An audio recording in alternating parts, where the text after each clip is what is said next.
Chapter 75. Zhong Xiaohua tidied up the bedding on the kang, opened his own bundle, and took out all the things he needed to use. Afterwards, he put the bundle into the small cabinet on the kang. Although someone had lived on this kang before, and Liu Er had just left, the things were tidied up neatly. Liu Er didn't leave anything behind, so Zhong Xiaohua didn't have to tidy it up for him. After tidying up everything, Zhong Xiaohua sat on the kang, waiting to carefully look around the room. At this time, he heard his stomach rumble. Zhong Xiaohua blushed and stole a glance at Ma Jing. Sure enough, he was also looking in this direction. Ma Jing looked at Zhong Xiaohua and also looked at him. He laughed and said, "Brother Xiaohua, you must be hungry. Don't worry, wait a moment and we'll go eat." Zhong Xiaohua nodded and said, "Okay." Ever since he ate a little at noon in front of the Misty Mountain Villa and lifted the stone lock at the Lotus Flower Escort Agency in the afternoon, he hadn't eaten anything until now. He didn't feel anything, but after drinking some water in Tian Zhongshi's room, he felt extremely hungry. Fortunately, not long after, Ma Jing came down from the kang, picked up the copper basin and washed his hands. He called out to Zhong Xiaohua and said, "Let's go, brother. Let's eat." Zhong Xiaohua happily followed behind Ma Jing and walked out of the room. The dining hall was inside the inner door. They walked through several inner doors in a disorderly manner. Zhong Xiaohua felt a bit dizzy as he followed Ma Jing. Each courtyard seemed to be the same size as the one they lived in. Some were occupied, while others were dark. Zhong Xiaohua didn't dare to ask too much and just followed along. Just when he was about to get lost, he finally saw Ma Jing stop and walk into a brightly lit hall. The dining hall was very large, unexpectedly large. As for how big it was, Zhong Xiaohua couldn't tell. He could only see that there were 6 rows of tables in the rectangular hall. Each row had about a dozen tables. However, there didn't seem to be anyone eating at this time. The entire hall seemed empty. Ma Jing entered the hall and went straight to a corner. Zhong Xiaohua looked around the hall and followed behind Ma Jing. What a joke! There were so many tables. Who knew where to sit? However, when she sat in the corner, Zhong Xiaohua found that she was wrong. The other tables were empty. Only the table in the corner had bowls, chopsticks, and food. Where else could she sit? Ma Jing had already found a seat in front of the table and sat down. When Zhong Xiaohua approached, she found a problem. There were a total of 3 tables with food in front of her. One of the tables was empty, and the other 2 tables were full of people in green clothes and small hats. It seemed that there were no extra seats. Zhong Xiaohua couldn't help but wonder, where did Liu Er usually sit to eat? Ma Jing picked up the bowl and chopsticks and was about to eat. Seeing Zhong Xiaohua standing there, he was stunned. He looked up again and smiled, saying, "There are no seats. Xiaohua, you sit at the empty table." Zhong Xiaohua nodded and was about to go over. At this time, a strange voice sounded, "You just came and you're already picky about food. You don't even look at yourself. You want to eat first-class food?" Zhong Xiaohua was stunned. She looked back and didn't see who said it. However, Zhong Xiaohua looked carefully at the food on the empty table and then looked back at the food Ma Jing and the others were eating. Her heart couldn't help but move. There was indeed a difference. Not to mention what the food on the 2 tables were, Zhong Xiaohua couldn't distinguish clearly. However, from the plates and bowls, she could see the difference. The plates that Ma Jing and the others were eating were obviously bigger and the number of plates were fewer. On the other table, there were obviously more plates, but the plates were smaller. Of course, the quality of the plates and bowls were different, but Zhong Xiaohua didn't know. At this time, even if Zhong Xiaohua was stupid, she knew that he couldn't eat on that table. What's more, Zhong Xiaohua wasn't stupid. She just didn't go out to the countryside and didn't see the world. Therefore, Zhong Xiaohua stopped. There was a trace of doubt in her heart. What did this Ma Jing mean? Just as he was thinking about it, someone else came in. Zhong Xiaohua looked up and saw that it was the 4 men in tight clothes. They walked straight to the empty table and started eating. They didn't even look at the people at the other 2 tables. Instead, it was the simple middle-aged man who had patted Zhong Xiaohua's shoulder. He glanced at Zhong Xiaohua but didn't say anything, nor did he invite him over to eat. Just as Zhong Xiaohua was abnormally embarrassed and didn't know what to do, a voice sounded behind her. Zhong Xiaohua? Why don't you sit down and eat? Zhong Xiaohua looked back. It turned out that Tian Zhongxi was walking over. Zhong Xiaohua said, "The tables are full. There's no place to sit." Tian Zhongxi was stunned. Looking at the people at the two tables who were eating, he couldn't help but frown. Immediately, he smiled and said, "Hey, there is. Come with me." After that, he walked to Ma Jing's side and pulled out a stool from under the table. He said to Zhong Xiaohua, "You can sit here." Then, he patted Ma Jing and the person next to Ma Jing on the shoulder and said, "You two, make way. Make room." Ma Jing said with a cheeky smile, "Brother Shi, there's no place. How can we make room?" Tian Zhongxi glared at him and said, "Liu Er usually sits here. Zhong Xiaohua is even thinner than Liu Er. How can she not sit?" The other person didn't say anything and moved away. When Ma Jing saw this, he had no choice but to move. Although the space wasn't big, it was enough for Zhong Xiaohua. Tian Zhongxi walked to another table. The person who was eating quickly pulled out a stool from under the table, leaving a big space for the people beside him. Zhong Xiaohua sat on the stool and wolfed down the sumptuous dinner. Not to mention that his stomach was already growling from hunger, just the delicious food on the table made his mouth water. Our poor Xiaohua. When had she ever seen such a sumptuous meal? This plate of meat, who knew how it was made? It was even better than braised pork. What was that plate of meat? It was even better than streaky pork. And this fish, why was its head so big? Where did its body go? And this staple food was also unusually sweet. Alas, if only Grandma could eat it. As he thought about it, Zhong Xiaohua ate slowly. At this time, he noticed that almost the people next to him had stopped eating. Everyone's eyes were fixed on his bowl. There were sneers, mockery, disdain, smiles, and gratification. There were also people who whispered, "One look and I can tell that they are from the countryside. They have never seen food before." Unfortunately, at this time, Zhong Xiaohua seemed to have adapted to everyone's gazes. He had a cool breeze on the mountain feeling. He ate by himself and ignored the gazes of others. When everyone saw this, they felt very bored and didn't pay attention to him anymore. However, they still ate and chatted. Zhong Xiaohua even noticed that those people were looking at other first-class meals while eating. He even whispered in his ear, "We all do the same job. Why can't they eat first-class meals and we can't?" However, this had nothing to do with Zhong Xiaohua. It was good enough to eat these every day. Who cared about first-class meals? Although there were many varieties of food there, it was not as good as here. Eat more, eat well. This was Zhong Xiaohua's theme in the dining room tonight. Although Zhong Xiaohua had eaten to his heart's content, there was still a lot of food left on the table. The others didn't seem to have eaten much either. Looking at the leftovers, Zhong Xiaohua's only thought was how good it would be if he could give it to his pig. This thought lingered in his mind until he followed everyone back to the house. Back in the house, Ma Jing and Zhong Xiaohua each drank a cup of water and returned to their kang. Ma Jing was still picking at his smelly feet. Zhong Xiaohua looked at him and couldn't help but think disdainfully, "Ma Jing's feet are going to be given to others someday. He should take advantage of this opportunity to pick at them properly." However, the smell in the house was getting worse and worse.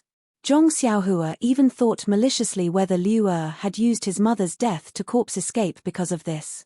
At this time, he wanted Liu Er to come back quickly so that he could move to another house. He didn't think about whether he could still stay in Huanxi Mountain Villa if Liu Er came back. In the end, Zhong Xiaohua couldn't stand it anymore. He got up and walked to the window. He opened the window and looked at the night outside. He took a few deep breaths and asked Ma Jing without leaving a trace, "Brother Ma, why were there two kinds of dishes when we were eating just now? Can you tell me?" Ma Jing took the finger away from his nose and said with his small eyes narrowed, "Xiaohua, you see clearly. You are very motivated. You know the principle of asking when you don't understand. You can make progress. Then I won't hide it and tell you." After that, his eyes looked through the window, through the night, and also through time and space. It seemed that he had returned to the past. Ma Jing's deep voice sounded in Zhong Xiaohua's ears. A long, long time ago. Zhong Xiaohua was stunned and asked, a long, long time ago?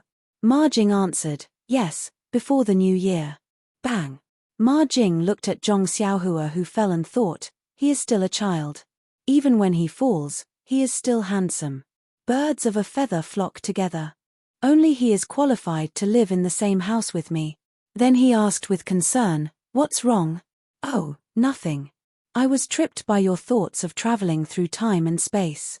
Zhong Xiaohua said with a smile. Ma Jing continued, before the new year, the people in charge of the medicine fields in Huanxi Mountain Villa were us manservants. Although it was very hard and we didn't eat the best food, everyone was very happy and enjoyed a peaceful and harmonious life. However, since the new year, it seems that starting from the 18th of the first month, a few more medicine fields were opened on the side of the medicine fields. Do you know what kind of medicine it is? Zhong Xiaohua was at a loss. I don't know. Ma Jing said, why don't you guess? Zhong Xiaohua was at a loss. I really don't know. I have never planted medicine before and have never seen it. How can I guess? Yes. Ma Jing nodded and said, I guess you won't be able to guess. Then, what kind of medicine is it? Zhong Xiaohua asked eagerly. Ma Jing said slowly, this, I don't know either. Bang! Zhong Xiaohua's head fell to the ground. Ma Jing exclaimed again, what a handsome posture. This is a bit of a joke. Please vote for me. Please add it to your collection. Thank you. Chapter 76. Ma Jing continued, we're the ones who opened the fields, Xiaohua. Did you know? Opening a field is very tiring. We're all so tired that we shed a layer of skin. That's right. Have you opened a field before? Ian, you're so young, so you definitely haven't. You probably don't know how hard it is to open a field. When the cold wind blows and the snowflakes fall, our hands are all frozen and cracked. Look, my fingers haven't even healed yet. When the wind blows and it rains, my bones ache. Zhong Xiaohua looked at the dancing Ma Jing. On one hand, she wanted to kick his mouth until it was broken so that he could finish his words. On the other hand, she was afraid that he would put his fingers in front of her and let her see them. She didn't dare go forward. She secretly despised him in her heart. This hand is frozen and cracked, but the bones are still injured. Who knows what Ma Jing is made of? Seeing that Ma Jing still wanted to continue, Zhong Xiaohua quickly said, Brother Ma, I've also done this work of opening a field before. It's really tiring. Ian, you should continue talking about the medicine field. Oh, you've opened a field before. Ian, then you should know the hardships of opening a field. Ma Jing smiled and continued, after opening the field, we were chased away and not allowed to come close. The pharmacy hall's hall master by and elder, he personally planted the seeds of the medicine. After planting them, we thought that they would leave it to us to take care of. Did you know? Zhong Xiaohua, this is definitely a rare medicine. If we take care of it well, the manager will definitely give us more money. They'll definitely give us a raise in salary. With a raise in salary, our lives will be better. Then I'll definitely earn a lot of money. When the time comes, I'll definitely be able to marry Little Peach. As he spoke, Ma Jing's deep eyes seemed to pierce through the night and return to the future. Zhong Xiaohua quickly said, who is this Little Peach? Little Peach is Drunken Fragrance Houses. Ma Jing immediately stopped and said, oh, I've said too much. Even if we don't get a raise, the higher-ups will still see how precious we are. Giving me a bit more responsibility and making me a manager is also good. But then, Ma Jing said bitterly, they actually separated these few fields from the other fields and even set up rules to prevent us from getting close. They picked 4 sons of bitches from the Misty School's pharmacy to steal our jobs and put them in charge of those few fields. The most important thing is, their treatment is actually better than ours. Not only do they get 3 taels of silver a month, but their meals are also better than ours. They can actually eat first-class meals. Moreover, when they go on business trips, their carriages are all first-class and the hotels they stay in are also 4 stars higher than ours. Tell me, isn't this infuriating? It's not just me, All of us brothers are holding back our anger. We want to teach them a lesson, but. Ma Jing, who was gnashing his teeth just now, stuttered a little. Zhong Xiaohua asked curiously, but what? Ma Jing sighed, his head hung low. His finger stopped drawing circles in the air and said, but we don't know any martial arts. How can we beat them? Ah, you guys don't know any martial arts? Zhong Xiaohua cried out in alarm. What's wrong? Is it strange that we don't know any martial arts? Who said that servants need to know martial arts? Ma Jing said unhappily when he saw Zhong Xiaohua cry out. But Zhong Xiaohua couldn't continue and thought, you guys don't know any martial arts. Who can teach me martial arts? But what? Don't tell me you know martial arts. That's right, you came from the Lotus Flower Escort Agency. You definitely know some martial arts. Brother, when will you teach your big brother a few moves? Ma Jing seemed to have woken up from his daze and wanted to get down from the ground to find Zhong Xiaohua. Zhong Xiaohua quickly waved her hand and said, Brother Ma, do I look like I know any martial arts? Ma Jing looked Zhong Xiaohua up and down and said doubtfully, I can't tell. I heard that the disciples of the Misty School all start practicing martial arts at the age of 4 or 5. At your age, you're already very strong. Zhong Xiaohua smiled wryly and said, if I started practicing martial arts at the age of 4 or 5, would I still be able to come to the villa to grow herbs? Ma Jing tilted his head and thought for a moment before saying, that's true. Then you would have been at the Misty Mountain Villa and not at the Huanxi Villa. As he said this, he sat down again and began to do his idle business. However, Ma Jing immediately asked curiously, then how did you end up at the Lotus Flower Escort Agency and how did you come here? Isn't the Lotus Flower Escort Agency a lot stronger than this place? Zhong Xiaohua smiled wryly and explained, it's not that I don't want to be at the Lotus Flower Escort Agency. It's just that I wanted to be a guard at the Lotus Flower Escort Agency, but they didn't want me. Coincidentally, just as I was talking to Fourth Master Wen, Big Sister Chiu Tong from the villa went over to ask for someone and took a fancy to me. I didn't have anywhere to go anyways, so I came here. Ma Jing narrowed his eyes and said, Millimeter, that's right. Guards need to be escorted. With your small body, who would dare to take you? What? Chiu Tong, how did she take a fancy to you? Do you know her? Ma Jing's small eyes immediately widened and shot out a divine light. Zhong Xiaohua hurriedly explained, how could I know Big Sister Chiu Tong? She saw that I was pitiful and didn't have anywhere to go, so she came looking for me. Ma Jing nodded and said, that's right. Chiu Tong is a kind-hearted girl. Not only is she a good person, but her figure is also very good. That butt, that chest, sigh. Ma Jing's deep gaze seemed to pierce through the night and space to see Chiu Tong, who was busy taking care of Oyu Yang. Ma Jing mumbled to himself for a while and suddenly smiled mysteriously at Zhong Xiaohua. Brother, although Chiu Tong was the one who found you, don't have any improper thoughts about her. Chiu Tong is everyone's dream lover. Who knows how many people have a crush on her, did you know? The one next door. Zhong Xiaohua was speechless. This Ma Jing wasn't just an ordinary gossiper. He'd spied on most of the privacy of the dozen or so people in the courtyard. At the same time, this made Zhong Xiaohua secretly raise his guard.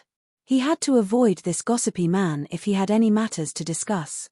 After eating and drinking to his fill, Zhong Xiaohua was still listening to Ma Jing's endless chatter at first. As he listened, he wondered how he was going to sleep with the smell of feet in the house. In the end, as he listened, his eyes became blurry and he unknowingly fell asleep. It wasn't until Ma Jing's mouth was dry and he got up to drink some water that he realized that Zhong Xiaohua had already fallen asleep. He had played the lute to a cow for so long, so he could only sulkily drink some water, kick off his shoes, and go out to visit. It was late at night, but the house wasn't quiet at all. Fortunately, Zhong Xiaohua had fallen asleep early. Ever since Ma Jing fell asleep, his earth-shattering snoring continued like a long river. Occasionally, he would say something in his sleep that couldn't be understood. Occasionally, he would stop talking and only the sound of teeth grinding could be heard. Sigh, poor Xiaohua. Fortunately, he didn't wake up at night. Otherwise, wouldn't he be so frightened that he wouldn't be able to sleep? Well, Even if he woke up, he would be immediately fainted by the stench in the house. There was no chance for him to hear so much noise. It turned out that Ma Jing didn't wash his feet. However, Ao Xiaohua couldn't smell the smell of Ma Jing's stinky feet at this time, because his breath was long and faint. If you put your finger on Zhong Xiaohua's nose, you couldn't feel that he was breathing. Perhaps he wasn't breathing air? Perhaps, at this time, he wasn't breathing through his mouth and nose, but through all the pores on his body. No one knew. The next morning, Zhong Xiaohua woke up on time. Before he could figure out where he was, the pungent stench immediately rushed into his nose. Zhong Xiaohua moved like a rabbit and rushed to the door like an arrow. After rushing out, he took a few deep breaths of fresh air and then remembered that he was in Huanxi Villa and his situation. Looking back at the hut, which was no different from other rooms, he really didn't want to go in. Seeing that the yard was still quiet, he thought that everyone was still sleeping, so he walked out of the round door outside. When he came here yesterday, it was already dark, so he didn't see very clearly. Although he had a general understanding of Huanxi Villa, he was still frightened by the scene in front of him when he went out now. In front of him was the foot of a mountain. At first glance, there were many farmlands and some woods, and there were countless continuous houses beside it. Is this Huanxi Villa? Why is it even bigger than the Guozhuang house? The mountain seemed to be in the villa. There were many trees and farmlands on the mountain, which were in the shape of stairs. Zhong Xiaohua was confused for a while. Can people farm on the mountain? After the shock, Zhong Xiaohua didn't want to think more. Since he had already entered Huanxi Villa, there would be plenty of opportunities to go there in the future. These days, he had been shocked by many things outside. Now thinking about it, even if he didn't learn martial arts, this trip was not in vain. Thinking of martial arts, Zhong Xiaohua's heart skipped a beat. He faced the rising sun and gulped down a mouthful of warm water. His whole body felt comfortable. This was already his daily homework.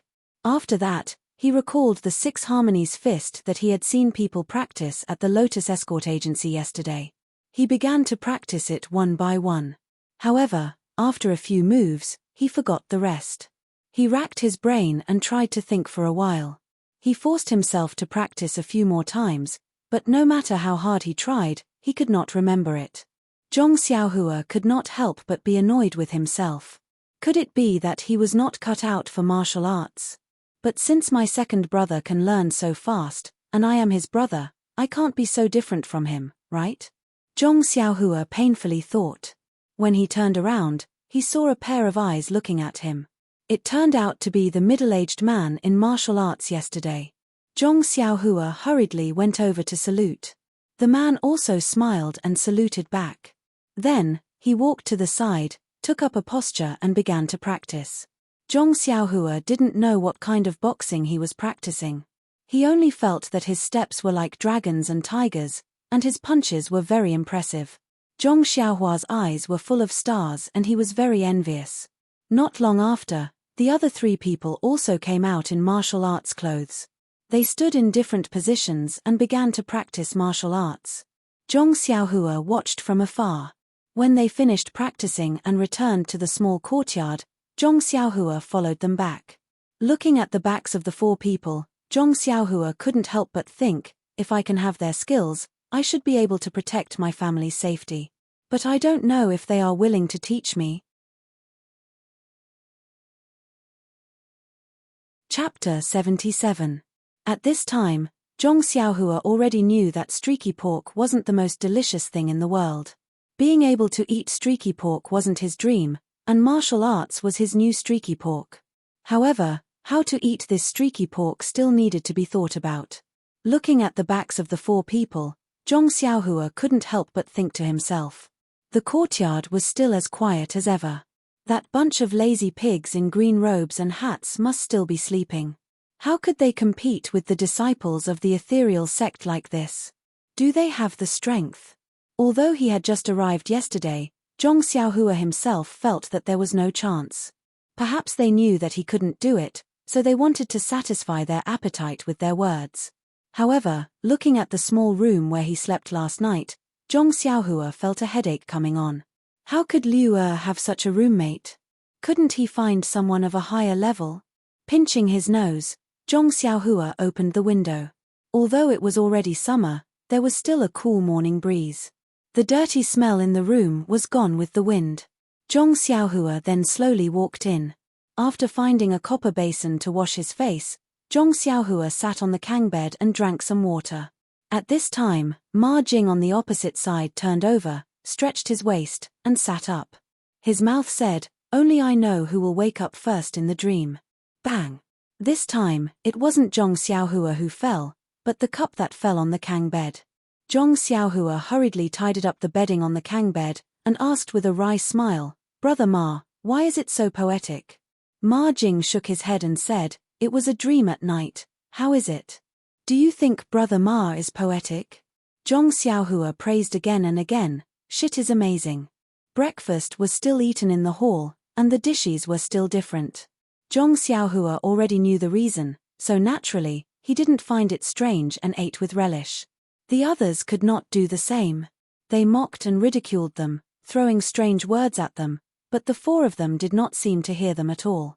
They continued to eat as if Zhong Xiaohua was carrying the food, and from time to time, the murderous glares directed at them were just side dishes. They hurriedly finished their food and left, leaving behind a bunch of resentful gazes. After everyone finished eating and left, Zhong Xiaohua patted his belly and left the dining hall. Looking at the leftovers on the table and thinking about how they ate, he couldn't help but wonder, wasn't the work in the medicine field heavy? Why did they eat so little? Did they have the energy to work? Zhong Xiaohua returned to the room and saw that Ma Jing had finished tidying up and was about to go out, so he quickly followed behind. However, when he passed the outer door, he was stopped by Tian Zhongxi. Tian Zhongxi smiled and said to Zhong Xiaohua, "Xiaohua, you're new here, so don't rush to work. You wait here for a while. I'll arrange it for them, and then I'll come over to greet you. You can first understand the situation with me." Zhong Xiaohua was stunned, and immediately responded, "Okay, you go ahead.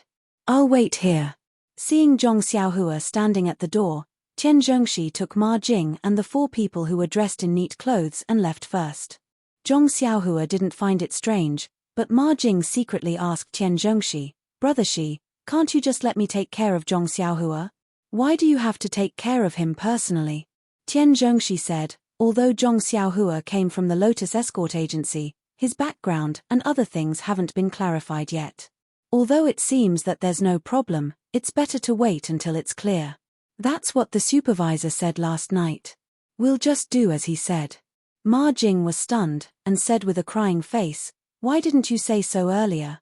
Yesterday, I told him a lot about our mountain villa's secrets."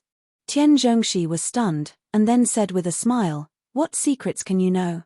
When you know, it won't be a secret anymore.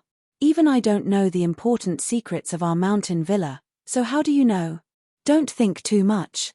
Zhong Xiaohua shouldn't have any problems, otherwise he wouldn't have let Qiu Tong bring him back." Only then did Ma Jing relax. Zhong Xiaohua stood outside and watched Tian Zhongxi and the others walk away. When he heard footsteps behind him, he turned around to see Elder Yu walking over. Zhong Xiaohua quickly bowed in greeting. Elder Yu walked over and patted him on the shoulder with a smile. "Zhong Xiaohua, I heard that you want to learn martial arts?" Zhong Xiaohua's eyes lit up. "That's right, Elder Yu." Elder Yu asked again, "Yesterday I heard from Qiu Tong that you're very strong. You can actually lift 500 jin of stone weights." Zhong Xiaohua shook his head. "Elder Yu, my strength is a bit strong. I also lifted 2 stone weights yesterday, but I don't know how heavy they are." Elder Yu said, "It's a good thing that you want to learn martial arts, but you've already passed the best period to learn martial arts. Practicing martial arts for self-defense is not a problem. Do well, and I'll find someone to teach you. How about it?" Zhong Xiaohua couldn't believe his ears. He said in surprise, "Really, Elder Yu, you're not lying to me, right?" Elder Yu smiled. "Why would I lie to you? You'll naturally know in the future." Zhong Xiaohua smiled. "Haha, that's great. I'll definitely train better than second brother." Elder Yu asked, "Your second brother entered the Lotus Flower Escort Agency yesterday, right?" Zhong Xiaohua said, "Yes, third master when of the Lotus Flower Escort Agency said that my aptitude is very good. I'll be successful if I train a bit more. Elder Yu smiled and encouraged Zhong Xiaohua. Ian, if your second brother can be successful, then you won't be bad either. Train well and do your family proud. Zhong Xiaohua bowed again. Thank you, Elder Yu, for your help. I will definitely do my best. After that, Elder Yu also left. However, Elder Yu thought to himself as he walked, this Zhong Xiaohua looks like an ordinary child. It's fine if he's strong, but why does the young miss value him so much and want him to learn martial arts? Actually, Elder Yu didn't understand Ouyang Yang's intentions. Ouyang Yang didn't really think highly of Zhong Xiaohua.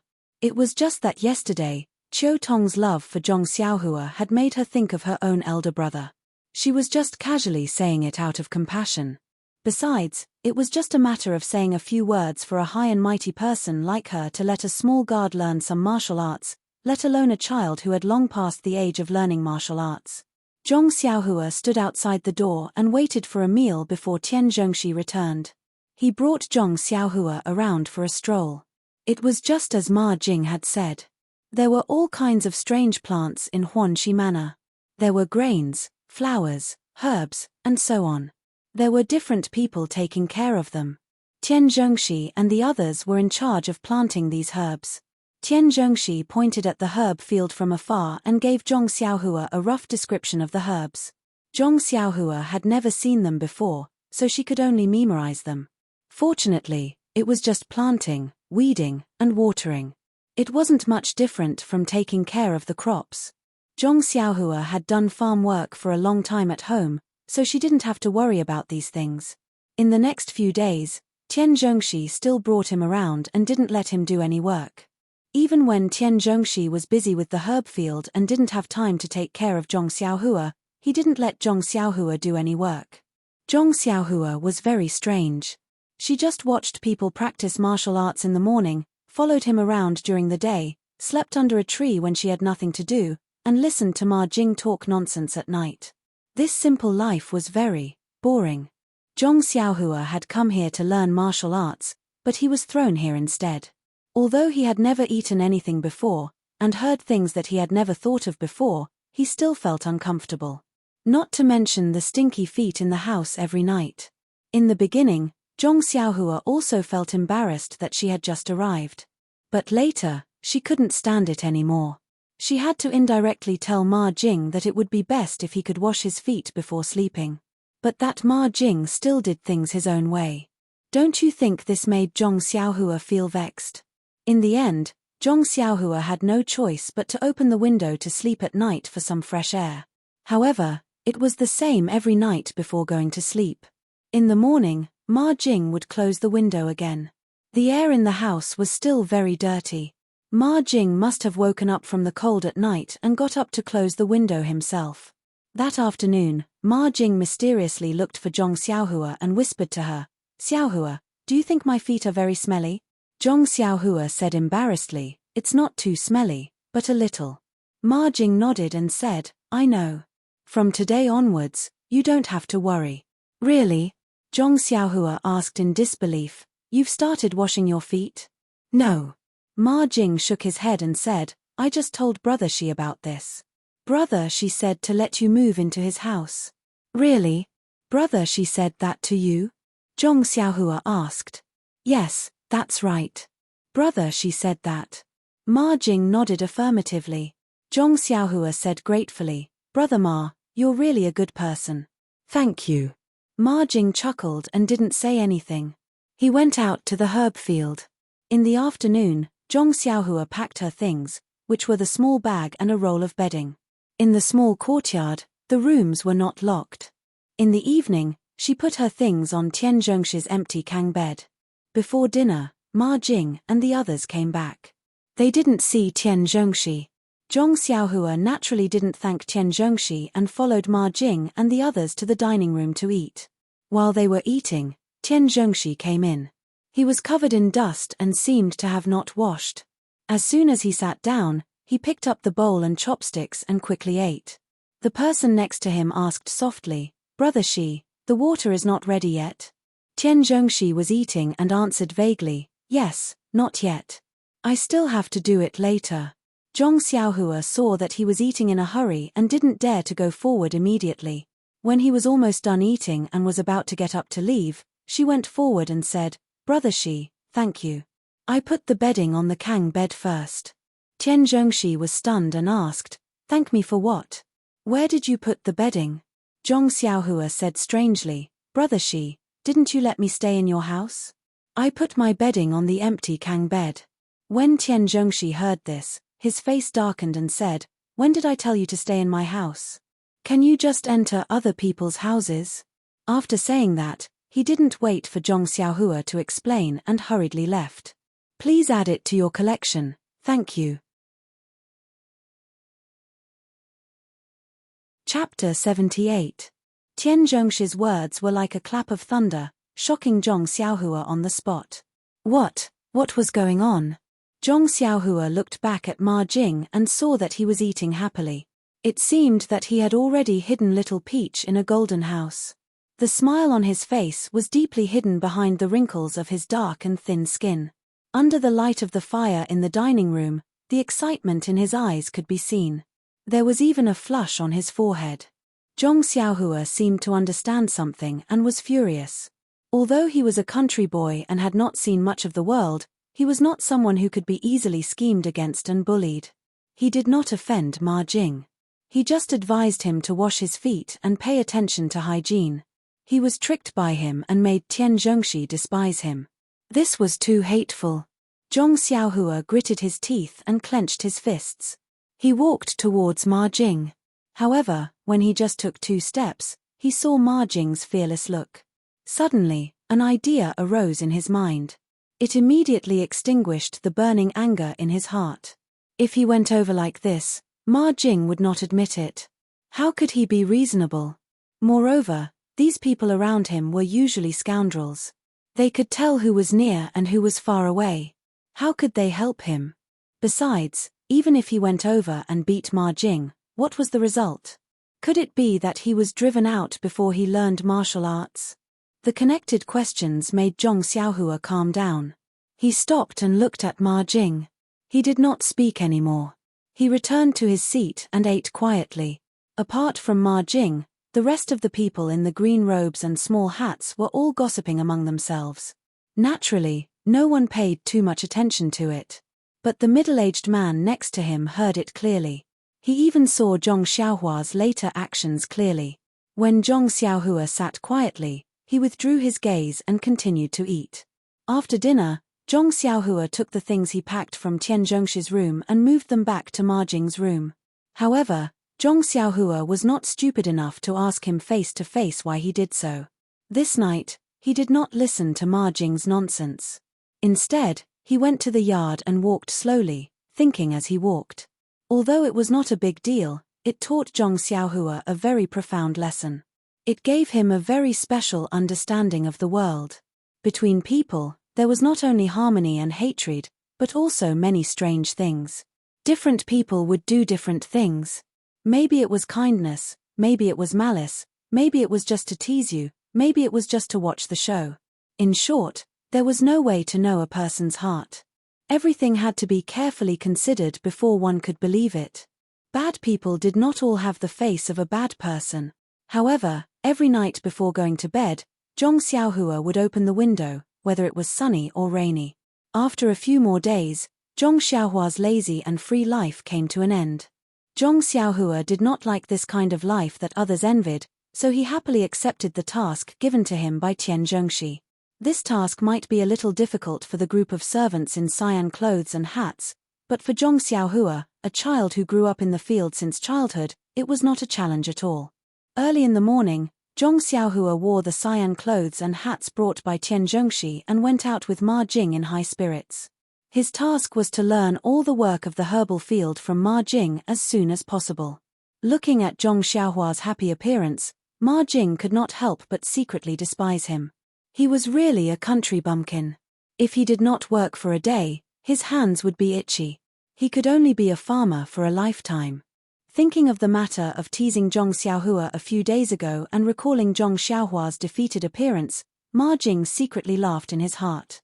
Humph, who said that I, Ma Jing, was the most laughed at in the Huanxi mountain villa.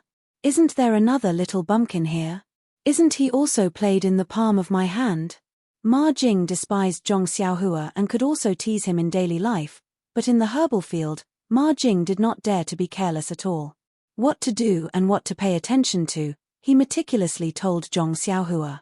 He was very clear that the herbs in the Huanxi mountain villa were the most important.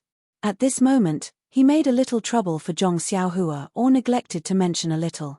If something went wrong in the future, not only would Zhong Xiaohua be punished, but he would also be involved. Ma Jing was very clear about this point, so he did not dare to hide anything at all. Of course, Zhong Xiaohua did not know what he was thinking. She thought how difficult it would be to take care of the herbs, but along the way, she heard that there was not much difference between planting crops, only some subtle differences.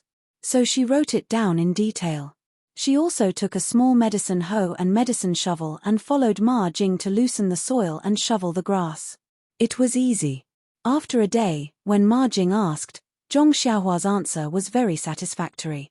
Moreover, looking at Zhong Xiaohua's appearance of working, Ma Jing was also a little relieved. So after 2 days, Ma Jing told Tian Zhongxi that Zhong Xiaohua could work alone. Tian Zhongxi still did not believe his ears. In the past, there were new people in his manservant team, but he only dared to let them go after a long time. Was Ma Jing fooling him? Thinking about Ma Jing's usual behavior, he was more certain. However, after he also took care of Zhong Xiaohua for a day, he really believed that Zhong Xiaohua could work alone. He felt a little guilty that he had wronged Ma Jing. After he asked Zhong Xiaohua in detail, he then found out the reason. This kind of medicinal herbs was no different from planting crops. In the past, the manservants recruited by the Huanxi mountain villa were mostly from the vicinity of Pingyang City and had a certain family background. How could the poor children of farmers be qualified to be taken in by the Huanxi mountain villa? Only Zhong Xiaohua was an exception. She was a child from a poor family and had farmed before. The bunch of manservants under him were all arrogant at home. How could they work in the fields? Therefore, it gave them the illusion that the work in this medicinal herb field was very complicated and difficult to do. After thinking through this, Tian Zhongxi could not help but let out a long sigh. Habitual thinking killed people. After that, Zhong Xiaohua finally got rid of the decadent days of reaping without sowing and returned to the fields that she was familiar with. The small medicinal hoe and spade were really cute. It was much more convenient to use than the big hoe at home. Zhong Xiaohua also had the strength now. She could easily finish a day's work. These days were really comfortable. However, Zhong Xiaohua was pleasantly surprised by what happened next. This morning, Zhong Xiaohua was still watching the middle-aged man in martial arts training. However, that person did not leave immediately after he was done. Instead, he walked in front of Zhong Xiaohua and said, "Your name is Zhong Xiaohua." Zhong Xiaohua blinked and nodded. Then, she heard a very pleasant sentence. "Miss asked me to teach you martial arts when I have the time." Zhong Xiaohua opened her mouth and said, "Really?" That person smiled and said, "It's true. My name is He Tianshu. You can call me team leader He. Wait for me here after dinner tonight. I will start teaching you today." Zhong Xiaohua was stunned again. She was obviously happy. He Tianshu saw that Zhong Xiaohua did not say anything and knew how he was feeling. He patted his shoulder and turned to leave. Only Zhong Xiaohua was left digesting the news that she wanted to hear the most in her life. This miss was really a good person. Zhong Xiaohua almost wanted to rush into the inner courtyard and worship the miss. However, thinking about the inner courtyard's complexity, if she got lost, wouldn't she be chased out as a peeping Tom? Only then did she extinguish the thought. In short, her gratitude towards Ouyang Yang could not be expressed with words. She instantly placed this unknown miss on the same level as her sister-in-law Liu Qian in her heart. Zhong Xiaohua spent the whole day waiting anxiously and excitedly. There were even a few times when she almost made mistakes in the medicine field. This made Zhong Xiaohua immediately alert.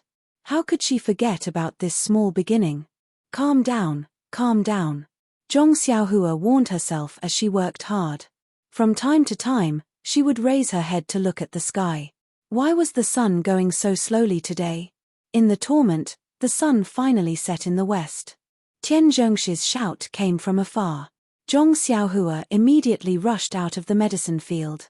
She had long left her calmness behind. This state of mind that was not happy with external gains and not sad for oneself, Zhong Xiaohua was still far from it. Zhong Xiaohua hurriedly finished her dinner and came to the outer courtyard early. The moonlight was like water, but Zhong Xiaohua's mood was like boiling water. She was so excited. The wish that she had been thinking about for a long time was finally going to be realized. Who could still calm down? But why was he Tianshu not here yet? When she was eating just now, she saw that he was almost done eating. Usually, he would finish eating early and come out early. Why was he so slow now? Zhong Xiaohua walked back and forth under the moonlight, anxiously waiting. After an unknown amount of time, she finally heard footsteps coming from the courtyard. Zhong Xiaohua hurriedly went to greet them. Sure enough, it was He Tianshu. Zhong Xiaohua happily said, "Captain He, you've come." He Tianshu looked at Xiaohua and said with a straight face, "Xiaohua, although I'm teaching you martial arts, I'm not your real master. Captain He is just a title. Do you understand?" Zhong Xiaohua blankly nodded. He Tianshu said again, "Although I'm not your real master, I'll teach you to the best of my ability. It just depends on how much you can learn." Zhong Xiaohua nodded again. He Tianshu continued, "Then I'll tell you the first thing today. When practicing martial arts, you must practice with a calm heart. Don't be impatient. Look at you now. How can you practice martial arts in peace?" When Zhong Xiaohua heard this, she immediately understood a lot.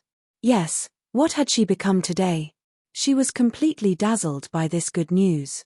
She immediately gathered her thoughts and calmly said to He Tianshu, "Thank you, Captain He, for teaching me." At this time, He Tianshu nodded in satisfaction and said, "That's good. No matter what happens in the future, you must be as calm as an ancient well. Come with me. Giza suggests that I update faster. I plan to start from chapter 90 and try to write 5,000 words per chapter. However, I'll still update every day. Thank you, reading friends. Please bookmark, thank you." Chapter 79. He Tianshu brought Zhong Xiaohua to a spacious area and asked, "Xiaohua, I heard that you've never learned martial arts before?" Zhong Xiaohua nodded and said, "Yes, I've never learned before." He Tianshu asked again, "You're quite strong, right?" Zhong Xiaohua nodded again and said, "Yes, I didn't feel it before, but since the new year, I feel that my strength has been increasing. I heard that the stone weight I lifted at the Lotus Flower Escort Agency was 500 pounds. He Tianshu said, "That's good, give me a punch with all your strength and give it a try." Zhong Xiaohua thought for a bit and asked, "Use all my strength?" He Tianshu said, "Yes, it's okay, use all your strength, don't be afraid that I'll get hurt." Zhong Xiaohua said, "Okay then, be careful." After saying this, Zhong Xiaohua took a deep breath and used all her strength to raise her right fist and punch towards He Tianshu's body. He Tianshu looked at the incoming fist and also raised his right palm, but he only used 20% of his strength, thinking that it was more than enough. When the two people's fists collided, He Tianshu knew that he was wrong and immediately used another 30% of his strength to block Zhong Xiaohua's fist. His body swayed slightly and his right arm became numb from the shock. He thought to himself, "This Xiaohua really does have 500 pounds of strength, she's born with divine strength." Zhong Xiaohua was even more shocked and thought, "Oh my god, Captain He is too strong. When my fist hit him, his body only swayed a little. The difference between whether or not he knows martial arts is too big. This won't do, I must learn martial arts properly." He Tianshu's right arm was numb and he couldn't raise it. He wanted to use his left hand to rub it and move it, but when he saw Zhong Xiaohua's worshipful expression, he was a bit embarrassed to do so.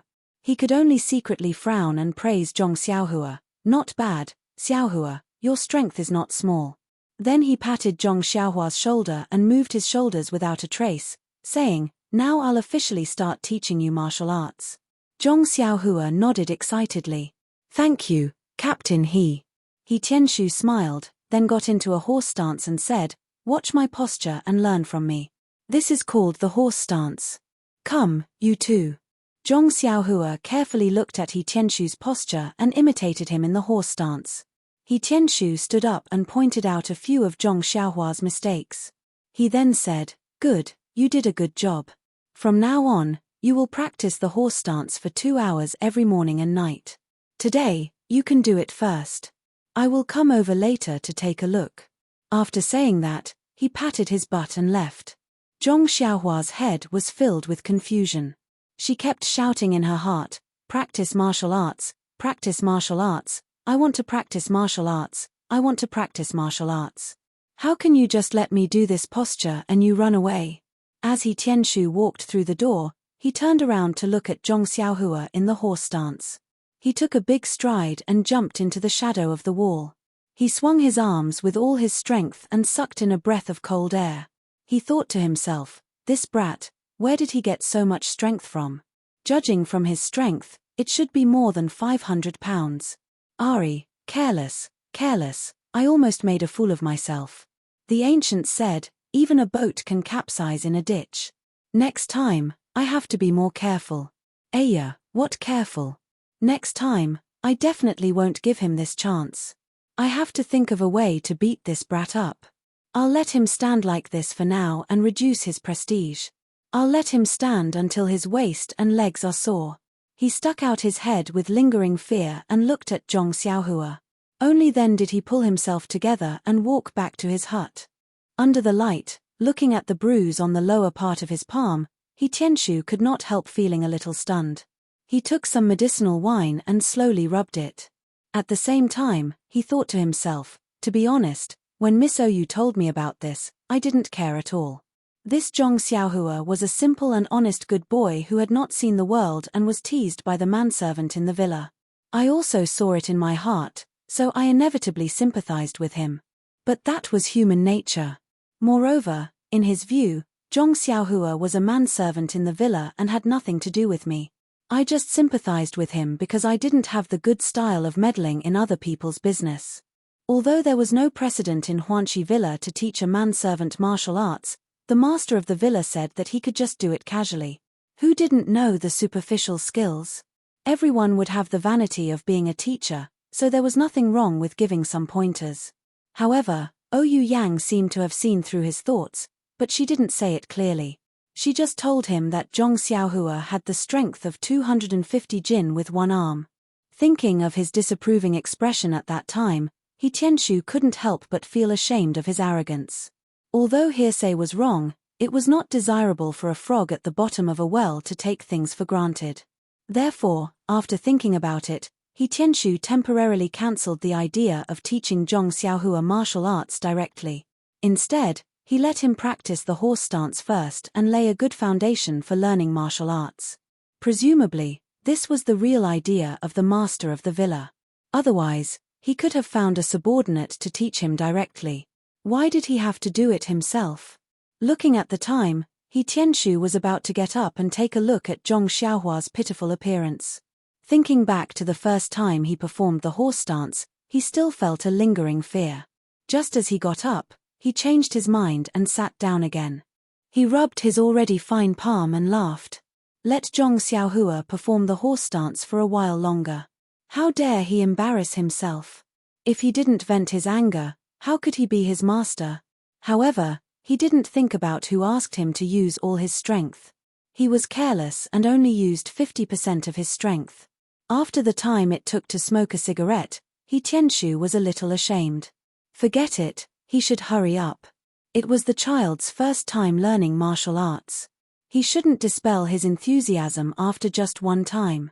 If Zhong Xiaohua didn't learn, he wouldn't be able to explain it to the master of the villa. When He Tianshu walked quickly to the place where Zhong Xiaohua was practicing the horse stance, the situation in front of him surprised him. Zhong Xiaohua wasn't like he imagined, lying on the ground like a pile of mud. He also wasn't standing there pitifully, waiting for him, the savior, to save him. Zhong Xiaohua's horse stance was steady, just like when he had just left. He Tianshu couldn't help but feel a burst of joy in his heart. Why was this kid the same as him when he practiced the horse stance for the first time? Even if he was lazy, he didn't do it properly. How could there be a kid who didn't have any aches and pains after practicing for such a long time? No matter what, he had to give him some face and put on a decadent appearance. However, thinking of himself and his master in the past, He Tianshu didn't have the intention to point out Zhong Xiaohua's laziness. When Zhong Xiaohua heard that He Tianshu had returned, she turned around and asked with concern, "Captain He, why did you take so long to come back? Is there something wrong with the dishes tonight? Did you eat something bad?" Then, she said to herself, "This Huanxi manor is good in every way, but there are too few toilets. Every day, we have to line up to use the toilets. That day, I should have asked Elder Yu to give some reasonable suggestions to the manor lord to improve our living environment and increase our enthusiasm for work." Then, Zhong Xiaohua seemed to have thought of something and said mysteriously to He Tianshu, "Oh right, Captain He, if you encounter this problem next time, you can go to the fields to solve it. Don't line up there like an idiot. I always do this at home. The sky is so dark, no one will see. Moreover, isn't that good for the crops? Doing this is also a contribution to the manor." Bang! He Tianshu fell to the ground.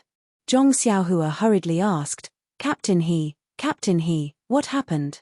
Looking at Zhong Xiaohua's expression, she really wanted to help He Tianshu up.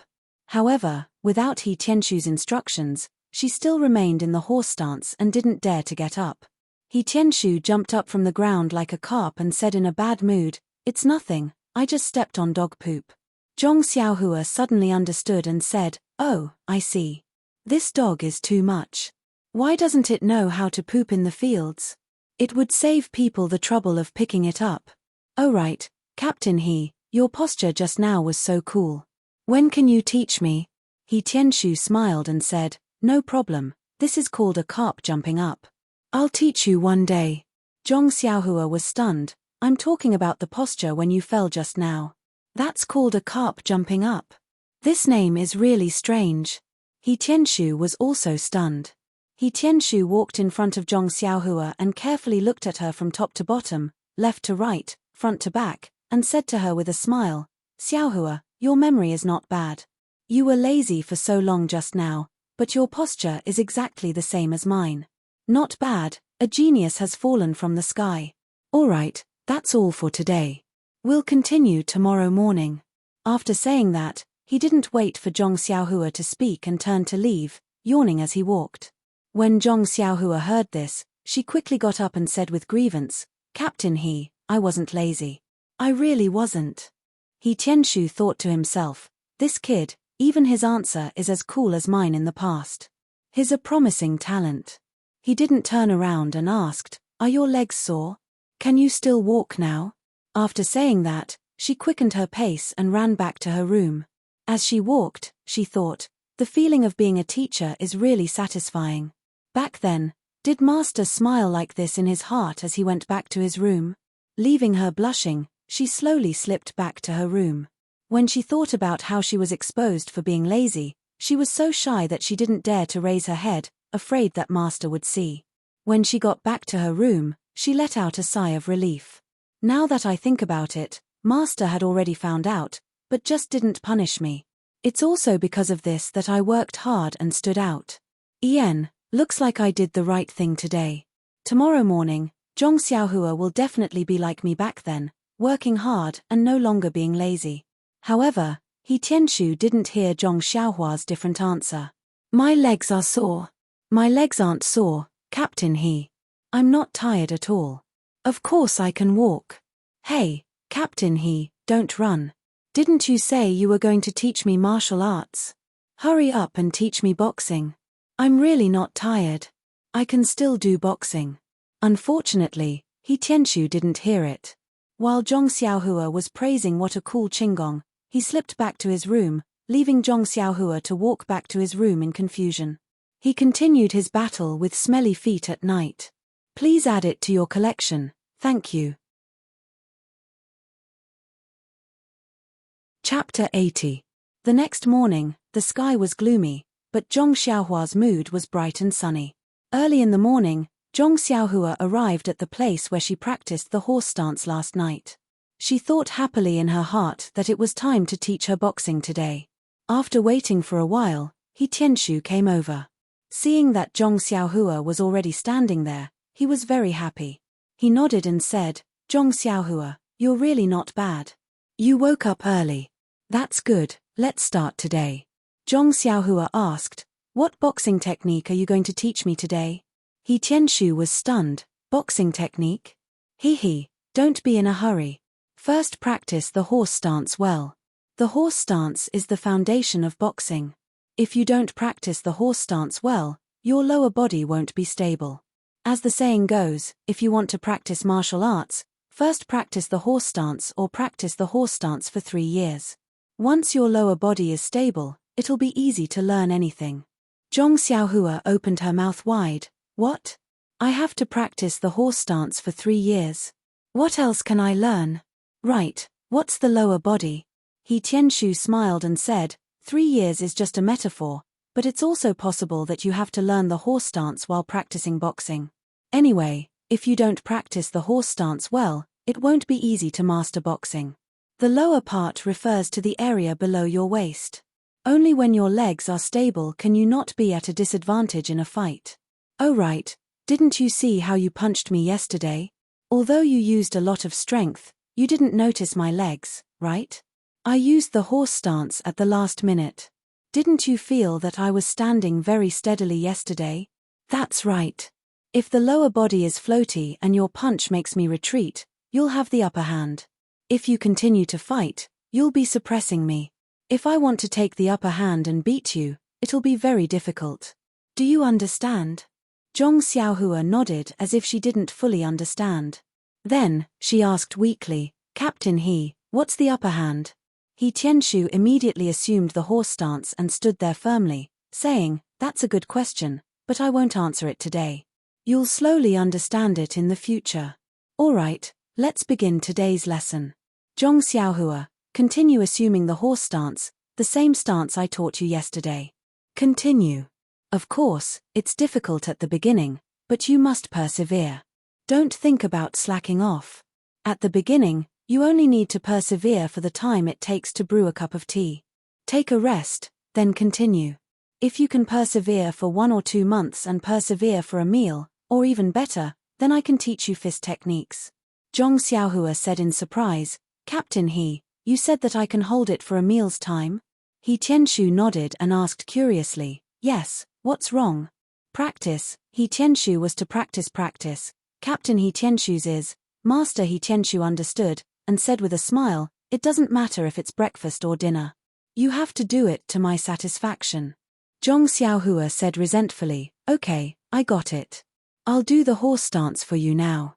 With that, she faced the east, raised her head, and put her hands on her waist. She took the horse stance steadily. He Tianshu smiled as he looked at Zhong Xiaohua's movements. He pointed out a few small mistakes, nodded, and praised, Zhong Xiaohua, not bad. You still remember what I taught you yesterday. Let's see how long you can hold it. If you're tired, let me know and you can rest. Zhong Xiaohua didn't say anything after answering. Her eyes looked at the gloomy sky in the distance, as if she wanted to find the sun there. He Tianshu also walked to the side and began his daily practice. At this time, the other 3 also came out and found a place to practice. He Tianshu was practicing the 1,000 leaves palm today. When he first started, he paid attention to Zhong Xiaohua and waited for him to say that he was tired so that he could let him rest first. But as he practiced, he started to focus on his own palm technique and put everything else to the back of his mind. The 1,000 leaves palm was very complicated, and it took a lot of effort to practice it from beginning to end. He Tianshu didn't practice it often, so sometimes there would be some inconsistencies. But today, for some reason, from the first move to the last move, it was very smooth. When He Tianshu exhaled and finished, he heard a burst of cheers from the side. He couldn't help but feel a little smug, and thought, this group of little brats, they can tell that my 1,000 leaves palm has improved. How rare. As he thought, he turned around and said, you guys. Halfway through, he swallowed the rest of his words. Why? There was no one around He Tianshu to watch. The 3 people were cheering at the place where Zhong Xiaohua was in the horse stance. After He Tianshu finished practicing the 1,000 leaves palm, He was already far away from where he was standing. Before he reached the place where Zhong Xiaohua was in the horse stance, he heard someone say from afar, "Do you dare to bet with me? This Zhong Xiaohua can still stand for 2 meals. If you win, you have to wash my socks for 3 days." Another person said, "You're really shameless. How about this, I won't take advantage of you. I bet that Zhong Xiaohua can still stand for 3 meals. If you win, you have to wash my socks for 2 days." The last person said to the other 2 with contempt, "You guys can forget about it. Look at the situation, Zhong Xiaohua can stand for an entire morning and still be fine. What's the point of betting?" Then, the 3 people said in unison, "Zhong Xiaohua, you can do it. Zhong Xiaohua, you can do it." He Tianshu walked closer and sternly scolded, "What are you guys doing? Why aren't you practicing?" When the 3 people saw that He Tianshu had come, they all rushed forward and talked at once about what had happened. It turned out that when the 3 of them came to practice, they had already seen Zhong Xiaohua in the horse stance, but they didn't pay much attention to it. After all, they had all practiced the horse stance before, so they didn't get too engrossed in the practice. The 3 of them secretly glanced at Zhong Xiaohua as they practiced, wanting to see how he would be unable to hold on and sit on the ground. But as they watched, they realized that something was wrong.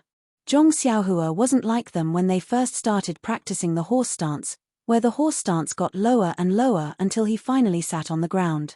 Instead, he was in the same position and didn't move at all.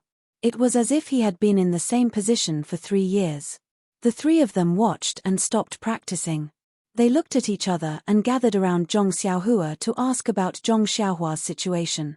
Zhong Xiaohua continued to practice the horse stance while talking to them. His face wasn't red, his heart wasn't beating fast, and he wasn't even panting. He was actually as relaxed as sitting on a chair. When the 3 of them heard that Zhong Xiaohua was really practicing the horse stance for the second time, they really didn't know what to say. Since they couldn't say it out loud, they could only shout. The 3 of them cheered together. He Tianshu looked at Zhong Xiaohua suspiciously, then looked at the 3 of them and asked, "Are you sure that Zhong Xiaohua didn't slack off?" The 3 of them nodded in unison. He Tianshu said to Zhong Xiaohua, "Xiaohua, you were also in the horse stance last night. You didn't slack off, right?" Zhong Xiaohua nodded and said, "Yes, Captain He. I really didn't lie to you. I didn't slack off." He Tianshu said solemnly, "Yes, I believe you, Xiaohua. By the way, are your legs sore now? Are there any other parts of your body that don't suit you?" Zhong Xiaohua thought for a moment and said, "It's fine, Captain He. My legs are a little sore, but there's nothing else on my body that's uncomfortable." He Tianshu thought for a moment and said, "Zhong Xiaohua, if you were to stay in the horse stance the entire time, how long do you think you could stay in it?" Zhong Xiaohua thought for a moment and said, "Probably until noon. I feel quite relaxed." He Tianshu's expression changed and was about to say something when Zhong Xiaohua saw that He Tianshu's expression had changed.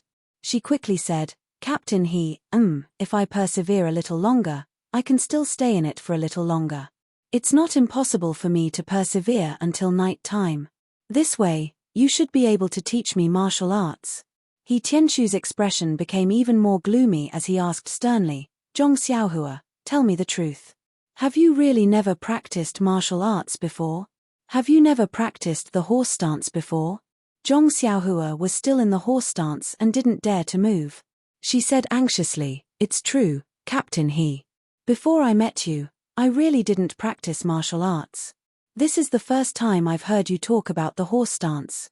He Tianshu thought for a moment and realized that it was true. When he was teaching yesterday, Zhong Xiaohua's movements were very stiff. She really didn't know how to do the horse stance. Moreover, if she had practiced martial arts before, there was no need to lie to him. Having a foundation was better than having no foundation at all. Suddenly, a thought flashed across He Tianshu's mind like lightning. Could this Zhong Xiaohua be a martial arts genius? However, when he looked at Zhong Xiaohua's ordinary face, childish expression, and slightly thin figure, he couldn't associate her with the word genius at all. For the first time, He Tianshu doubted his own point of view. Aren't all geniuses as handsome as me? Just as He Tianshu was thinking, someone beside him said, "Captain He, it's time to eat. Otherwise, It'll affect the morning's work. He Tianshu nodded and said, okay, let's hurry to the dining hall. Work is more important. What's the length of those herbs? Everyone will be affected. After he finished speaking, he led everyone into the small courtyard and rushed to the dining hall. Only Zhong Xiaohua, who was still in the horse stance, was left there crying and shouting, Captain I'm hungry too. What should I do?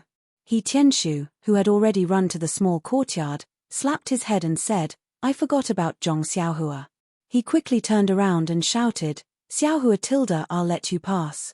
Hurry and eat. If there's anything else, we'll talk about it at night. Zhong Xiaohua responded and stood up. She was as nimble as a rabbit, without the slightest pain in her waist and legs. She followed the four people and rushed to the dining hall. In the dining hall, the people in green clothes and hats had already finished eating. When they saw Zhong Xiaohua rush in, everyone had a look of schadenfreude. When Zhong Xiaohua sat down and didn't pick up her chopsticks, Tian Zhengxi came over and said, Zhong Xiaohua, I know you're young and growing. It's inevitable that you're sleepy, but you also have to know your limits. You can't be too late. I won't pursue this matter this time, but if you're so late next time, I'll deduct your wages. Do you understand? Zhong Xiaohua wanted to explain. Tian Zhengxi immediately said earnestly, don't say so many reasons. Being lazy is being lazy. Being late is being late. I've heard from Ma Jing. Don't find any excuses. I hope you can correct yourself in the future. If you correct yourself, you'll still be a good servant in Huanxi Manor. Then, he patted Zhong Xiaohua's shoulder and walked away. Zhong Xiaohua looked up at Ma Jing. That guy smiled at Zhong Xiaohua, threw down his chopsticks, and slipped out of the dining hall. Zhong Xiaohua was disgusted. She thought, who did I provoke? I'm just a newcomer. I just want to practice martial arts. Why does this Ma Jing want to bully me? Chapter 81. Zhong Xiaohua naturally understood the thoughts of these people after hanging out with them for a long time. Some of them were born servants at Huanxi Mountain Villa, while some were children from families near Pingyang City. They were sent to the mountain villa to earn money for their families. Life in the mountain villa was leisurely but boring at the same time. After a long time, their hearts would inevitably feel empty. However, the rules in the mountain villa were also strict. These people definitely did not dare to commit big mistakes, but they had secretly done many things like scheming and flirting. Ma Jing probably belonged to the kind of people who felt empty in their hearts. He was usually bullied in front of others. Now that he saw Zhong Xiaohua, who was even more interesting than him, how could he let her go? Naturally, he would think of ways to bully her for fun. However, Zhong Xiaohua's mind was on practicing martial arts. She would not take their petty tricks to heart. She laughed in her heart and muttered to herself, how can a sparrow or swallow know the ambition of a swan? Unconsciously, Zhong Xiaohua had already seen through the psychology of this group of people. She had a faint feeling of looking down on them. Zhong Xiaohua naturally did not know that she had changed.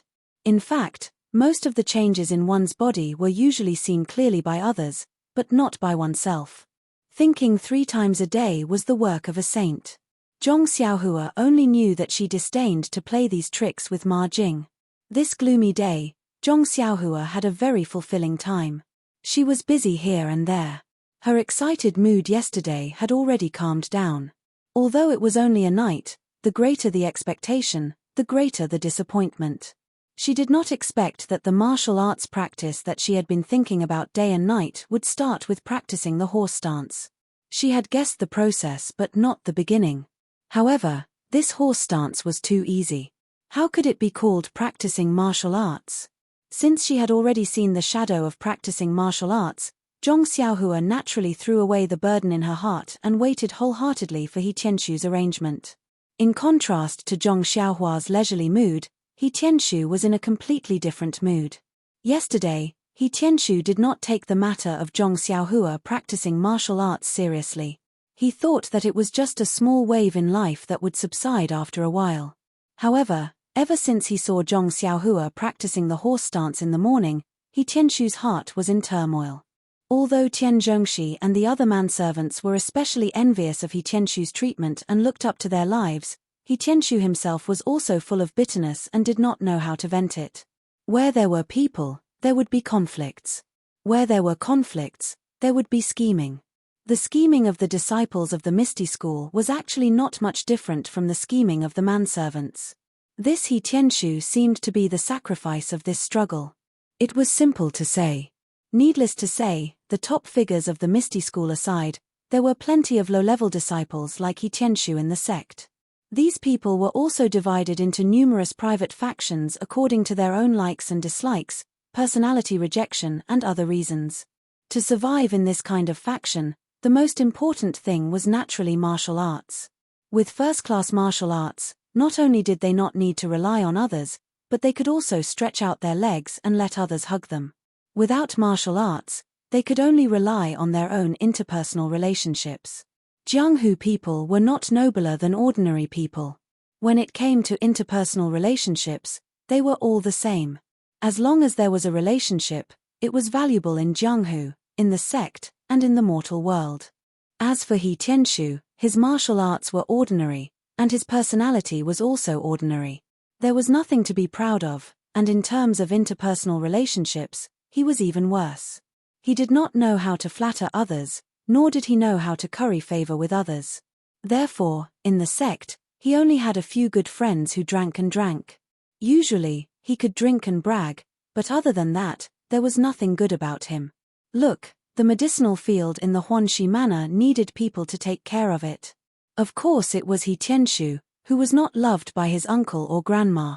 It was said to be an important task in the sect that needed elites to personally take care of it. In fact, it was just farming work. It was just a tall hat for him to wear. This medicinal field had been planted for several months, and he had not seen Zhong Chengyu and the others come to take a look.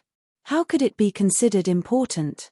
The important elites were all going to fight the Luo Shui gang with real weapons. Thinking about the appearance of others waving their swords, and then looking at the exquisite little medicinal shovel in his hand, He Tianshu felt a burst of tightness in his chest. However, Zhong Xiaohua's appearance seemed to give him a glimmer of hope. What did it mean to be a martial arts genius? Not only did it mean that he could create miracles, but it also meant that his status in the sect would rise. It meant that in the future, he would no longer have to work as a farmer in this small medicinal field. It was common sense that a father's status depended on his son. It was the same for a master to follow his disciple. Now that he thought about it, He Tianshu somewhat regretted letting Zhong Xiaohua call him Captain He. If she had called him master earlier, then this genius disciple would not have been able to escape from the palm of his hand. However, with Zhong Xiaohua's naive appearance, it was likely that he would not have any other intentions. But thinking about Zhong Xiaohua's martial arts, He Tianshu was once again at a loss. Martial arts were naturally divided into internal strength and external strength. As the saying goes, internally, one's breath is cultivated. Externally, one's muscles, bones, and skin are cultivated. No matter what kind of martial arts one practiced, there must be conditions. Let's talk about internal strength first. Naturally, one must have the incantation for internal strength and the method to practice it. Not to mention that He Tianshu's own internal strength was mediocre, the cultivation method was also very common in the Misty School. Even so, these cultivation methods could only be practiced by internal disciples of the Misty School. Privately teaching them to Zhong Xiaohua was absolutely out of the question. Otherwise, before Zhong Xiaohua, this genius, could cultivate her internal strength, the elders of the Law Enforcement Hall would recover Zhong Xiaohua's internal strength. He would also be more miserable than the Huanxi Mountain Villa. At least here, he could still eat first-class meals. At that time, he estimated that he could only eat plain tea and simple meals. In fact, there was another point, and that was that the mental cultivation method of internal strength was generally practiced from a young age. At that time, the meridians of the whole body were not fully formed. Early practice would help to stabilize the meridians and lay a good foundation for future development. At this time, Zhong Xiaohua's meridians had already formed, so it would be difficult for her to practice internal strength.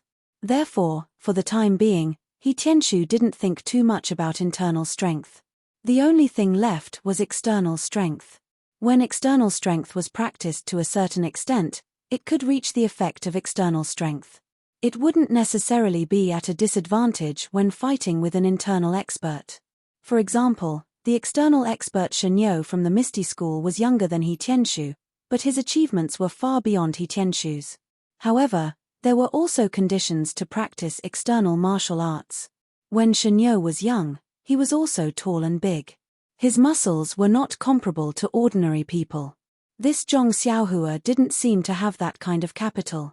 And the most important point was that to practice external martial arts, one must have the assistance of medicinal herbs.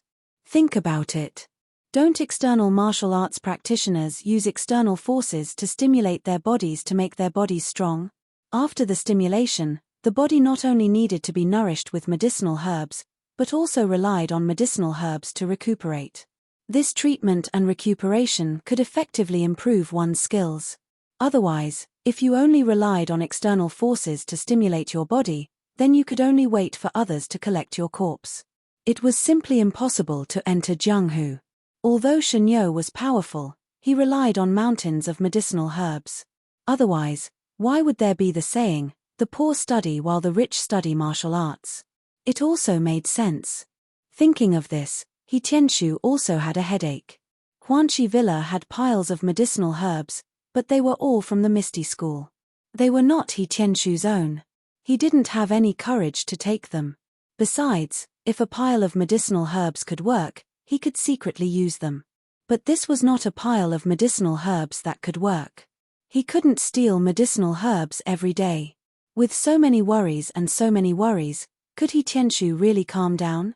Until after dinner, when He Tianshu came to the same place, he still hadn't thought about what to do in the future. However, at this time, he still had time to think about it. He thought that Zhong Xiaohua was not waiting for him there. He Tianshu couldn't help but be a little surprised. What's wrong with this kid? Yesterday, he was still full of interest. Why is he slacking off today? No, he's the guarantee of my good life in the future. I must make good use of him. He turned around and was about to find Zhong Xiaohua when he heard the sound of running. He looked up and sure enough, it was Zhong Xiaohua. When Zhong Xiaohua ran in front of him, He Tianshu's face became serious and he asked seriously, Zhong Xiaohua, why are you so late today? Is it because you feel that practicing martial arts is easy? Or do you feel that the horse stance is easy? Zhong Xiaohua saw that He Tianshu was angry and quickly explained, Captain no, I didn't mean that. It's just that brother she told me to have some other things to do, so I was delayed. When He Tianshu heard this, his brows relaxed. He nodded and said, Ian, I know. If you don't have anything to do in the future, come earlier. As the saying goes, an inch of time is an inch of gold. The more time you have to practice martial arts, the more you can improve. Zhong Xiaohua nodded seriously and said, I know, Captain He Tianshu continued, then let's start now. Let's get into the horse stance for a while. With that said, He Tianshu took the lead and got into the horse stance. Zhong Xiaohua didn't hesitate. She spread her legs apart and put her hands on her waist. She squatted down and steadily got into the horse stance. Seeing that Zhong Xiaohua had gotten into the horse stance, He Tianshu didn't waste any time. He told Zhong Xiaohua about the things to take note of and the benefits of getting into the horse stance. After he finished, He Tianshu asked, You're clear now, right? Do you feel that your lower body is stable? Zhong Xiaohua nodded in agreement. Then, He Tianshu asked again, Does your waist and legs hurt? Zhong Xiaohua said, It doesn't hurt. It's just like normal. He Tianshu nodded to himself. She was indeed a genius. Then he said, Okay, then you can get up. Zhong Xiaohua stood up naturally as if she wanted to stand up from the chair. He Tianshu looked at her and nodded again. Then, He Tianshu asked, You haven't learned any fist techniques before, right? Zhong Xiaohua said, I haven't learned it before, but I've seen people practice Liuhe Quan at the Lotus Flower Escort Agency. He Tianshu nodded and asked, You still remember, right? Can you show it to me? Zhong Xiaohua said, No problem. With that said, She got into the starting position of Liuhe Quan and was about to start practicing. Please add it to your collection, thank you, I've inadvertently become non-mainstream. That's good too. I don't have to do anything to attract attention. Chapter 82. But He Tianshu waited for a long time and did not see Zhong Xiaohua's next stance. He could not help but ask curiously, "What's wrong, Zhong Xiaohua? Do you want to continue?" Zhong Xiaohua turned her head and said embarrassedly, "Captain I'm sorry. I forgot." He Tianshu smiled and said, "It's okay.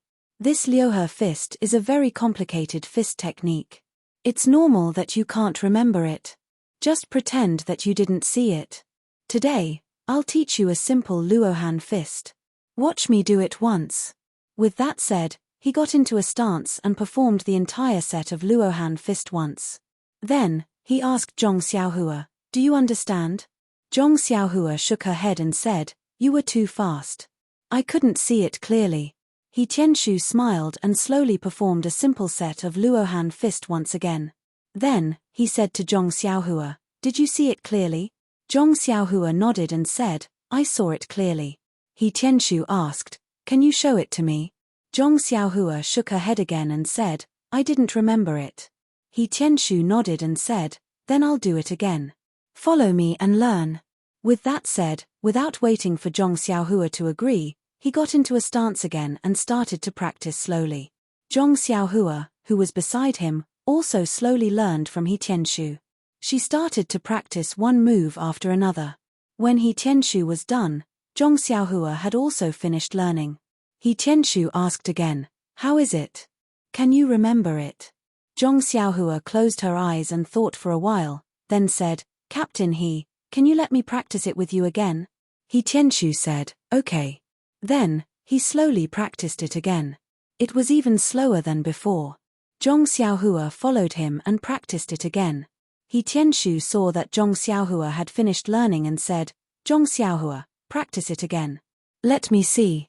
Zhong Xiaohua closed her eyes and recalled for a while. Then, she got into a stance and practiced the Luohan fist that she had just learned. But halfway through, she could not continue. Zhong Xiaohua said embarrassedly, "Captain I can't remember it. Please practice it again." He Tianshu frowned a little, but he still controlled himself and practiced it even more slowly. Zhong Xiaohua carefully learned it again, but when she practiced it herself, she only practiced a few more moves than before and forgot it again. She could not help but say to He Tianshu, "Captain I can't remember it. Can you practice it again?" This time, He Tianshu's frown deepened. He did not practice it from the beginning, but continued to teach Zhong Xiaohua the parts that she had forgotten. He guided Zhong Xiaohua to practice from the beginning to the end, making He Tianshu sweat profusely. It was more tiring than sparring with others. Thinking that Zhong Xiaohua had already learned it, He Tianshu let Zhong Xiaohua practice it again from the beginning to the end. But Zhong Xiaohua stopped halfway and scratched her head in embarrassment. Just as she was about to say something, He Tianshu spoke first. "Did you forget it again? Let me practice it again." Zhong Xiaohua blushed and said, "Yes."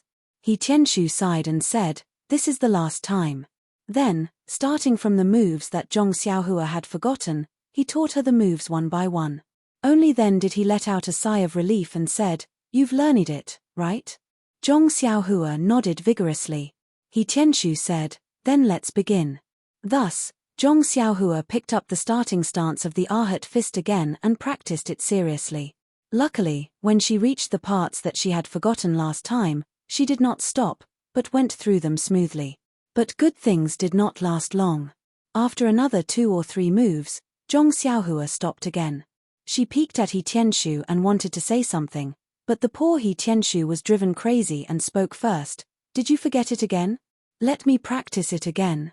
Zhong Xiaohua cheerfully nodded. He Tianshu was so angry that he did not know what to say. He pointed at Zhong Xiaohua and said, Zhong Xiaohua, are you a genius? Or are you an idiot? The Arhat fist has a total of 18 forms, and it is the simplest fist technique for beginners.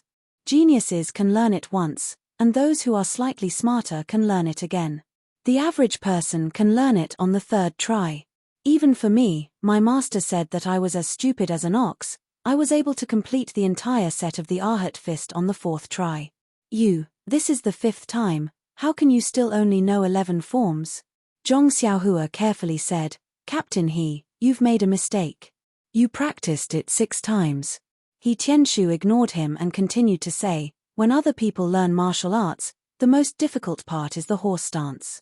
You don't need to practice it at all, and you're doing it better than me. In the past, I endured this horse stance, so I know how difficult it is. Without great perseverance, it is impossible to be as stable as a rock. But you easily passed this obstacle. It is not an exaggeration to say that you are a genius. But why is it so difficult to practice? Alright, I won't say any more. I'll practice it for the 6th time, the last time. Zhong Xiaohua corrected him again. Captain if you practice it again, it will be the 7th time. He Tianshu waved his hand and said, I don't care if you practice it 7 or 8 times. This will be the last time. After saying that, he practiced it at the slowest speed he could, like a snail. He practiced it once. Then he let out a long breath and looked at Zhong Xiaohua with hidden bitterness. Zhong Xiaohua closed his eyes and thought for a long time before getting into his stance. But he still did not bring any good news to He Tianshu. When Zhong Xiaohua practiced to the 13th move, he still stopped and could not continue. Looking at He Tianshu, Zhong Xiaohua opened his mouth, but in the end, he did not say that sentence. He Tianshu looked at Zhong Xiaohua's aggrieved look and had 1,000 complaints in his heart. He did not know what to say, so he stomped his feet and left in a flash. It was still that old saying, the greater the expectation, the greater the disappointment. This He Tianshu had hoped for his own future from Zhong Xiaohua. Seeing Zhong Xiaohua's martial arts aptitude, he really could not help but blame himself for being blind. In the night, He Tianshu waved his hand and did not take Zhong Xiaohua with him. He stood there in a daze, looking at He Tianshu's back as he left. He bit his lips and did not follow him. Instead, he frowned and thought for a long time. Then he got into the horse stance, picked up the Arhat fist starting stance, and started practicing it. But not long after, he stopped again. He had forgotten the later moves, so he tried to recall again and again. But in the end, he stopped again and repeated this several times. If He Tianshu was watching from the side, his nose would definitely be crooked from anger. Zhong Xiaohua practiced to the 13th move for the first time, to the 11th move for the second time, and to the 9th move for the third time. In any case, the more he practiced, the more he forgot. In the end, he practiced the first 6 moves repeatedly, not forgetting them again. Such aptitude. Sigh. Not only was He Tianshu sighing, even Elder Yu, who was standing in the corner, shook his head slightly. Even if he had the strength of 1,000 jin, what was the use? Elder Yu, who came over to peek, sighed in his heart and returned to his room. Only Zhong Xiaohua was left, practicing the 6 moves of the Arhat fist over and over again, afraid that he would forget even one move. Knowing that it was getting late, Zhong Xiaohua could not take it anymore. He tidied up and went back to his room to sleep. The room was still filled with a strange smell. Shaking his head, Zhong Xiaohua opened the window as usual. It was strange. It was already May. It was already very hot and stuffy at night without opening the window, but Ma Jing actually closed the window every day. This made Zhong Xiaohua puzzled. Lying on the Kang bed, Zhong Xiaohua's mind was still filled with moves. He tossed and turned, only the 6 moves of the Arhat fist, and slowly fell asleep. In the middle of the night, the dreamscape flickered. However, Zhong Xiaohua did not seem to feel anything in his dream. His 4 limbs trembled along with the flickering. The next morning, Zhong Xiaohua was still the first to go to the training area. He naturally assumed a stance and performed a set of the Arhat fist. No, it was the first 6 moves of the Arhat fist. Zhong Xiaohua was still very satisfied with himself. This time, he did not forget a single move. Not bad. However, when He Tianshu came to the training area, in his eyes, Zhong Xiaohua was not as satisfied as he looked. His eyes were red. He probably did not sleep well last night. He must have thought about it for a long time. It seemed that not only would people not sleep well when they were excited, but when they were extremely disappointed, it would also cause insomnia. Looking at Zhong Xiaohua repeating the 6 moves, no, there was a mistake. It was 5.5 moves. He Tianshu's heart itched.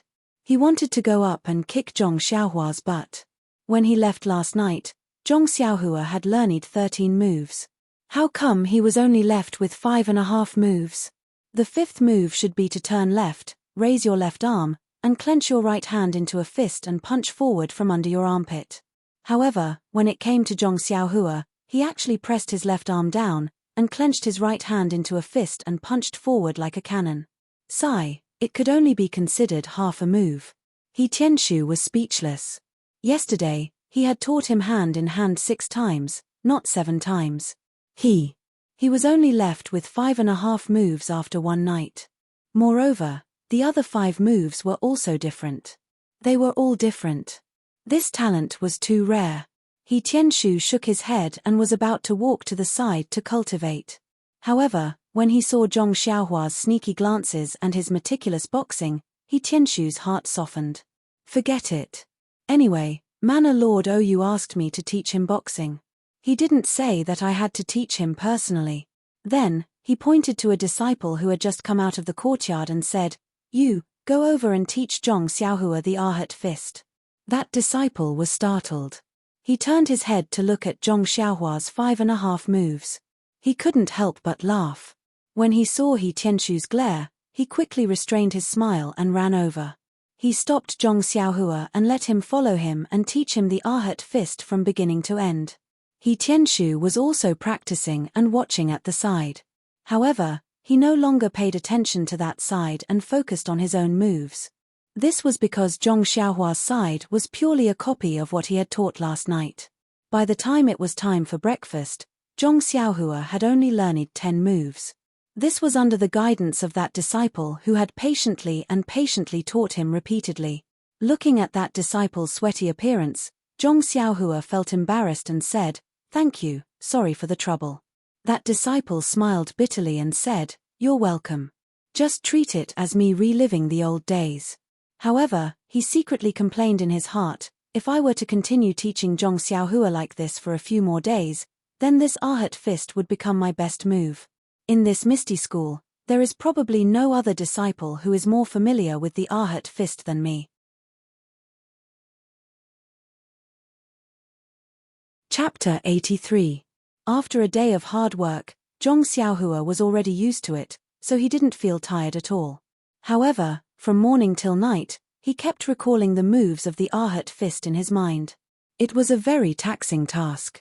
Unfortunately, when he practiced again at night, the disciple who taught him in the morning was also speechless. Zhong Xiaohua actually forgot that there were only 6 moves left. He only remembered the first 6 moves. That disciple bitterly reported to He Tianshu. There was no way to teach this disciple.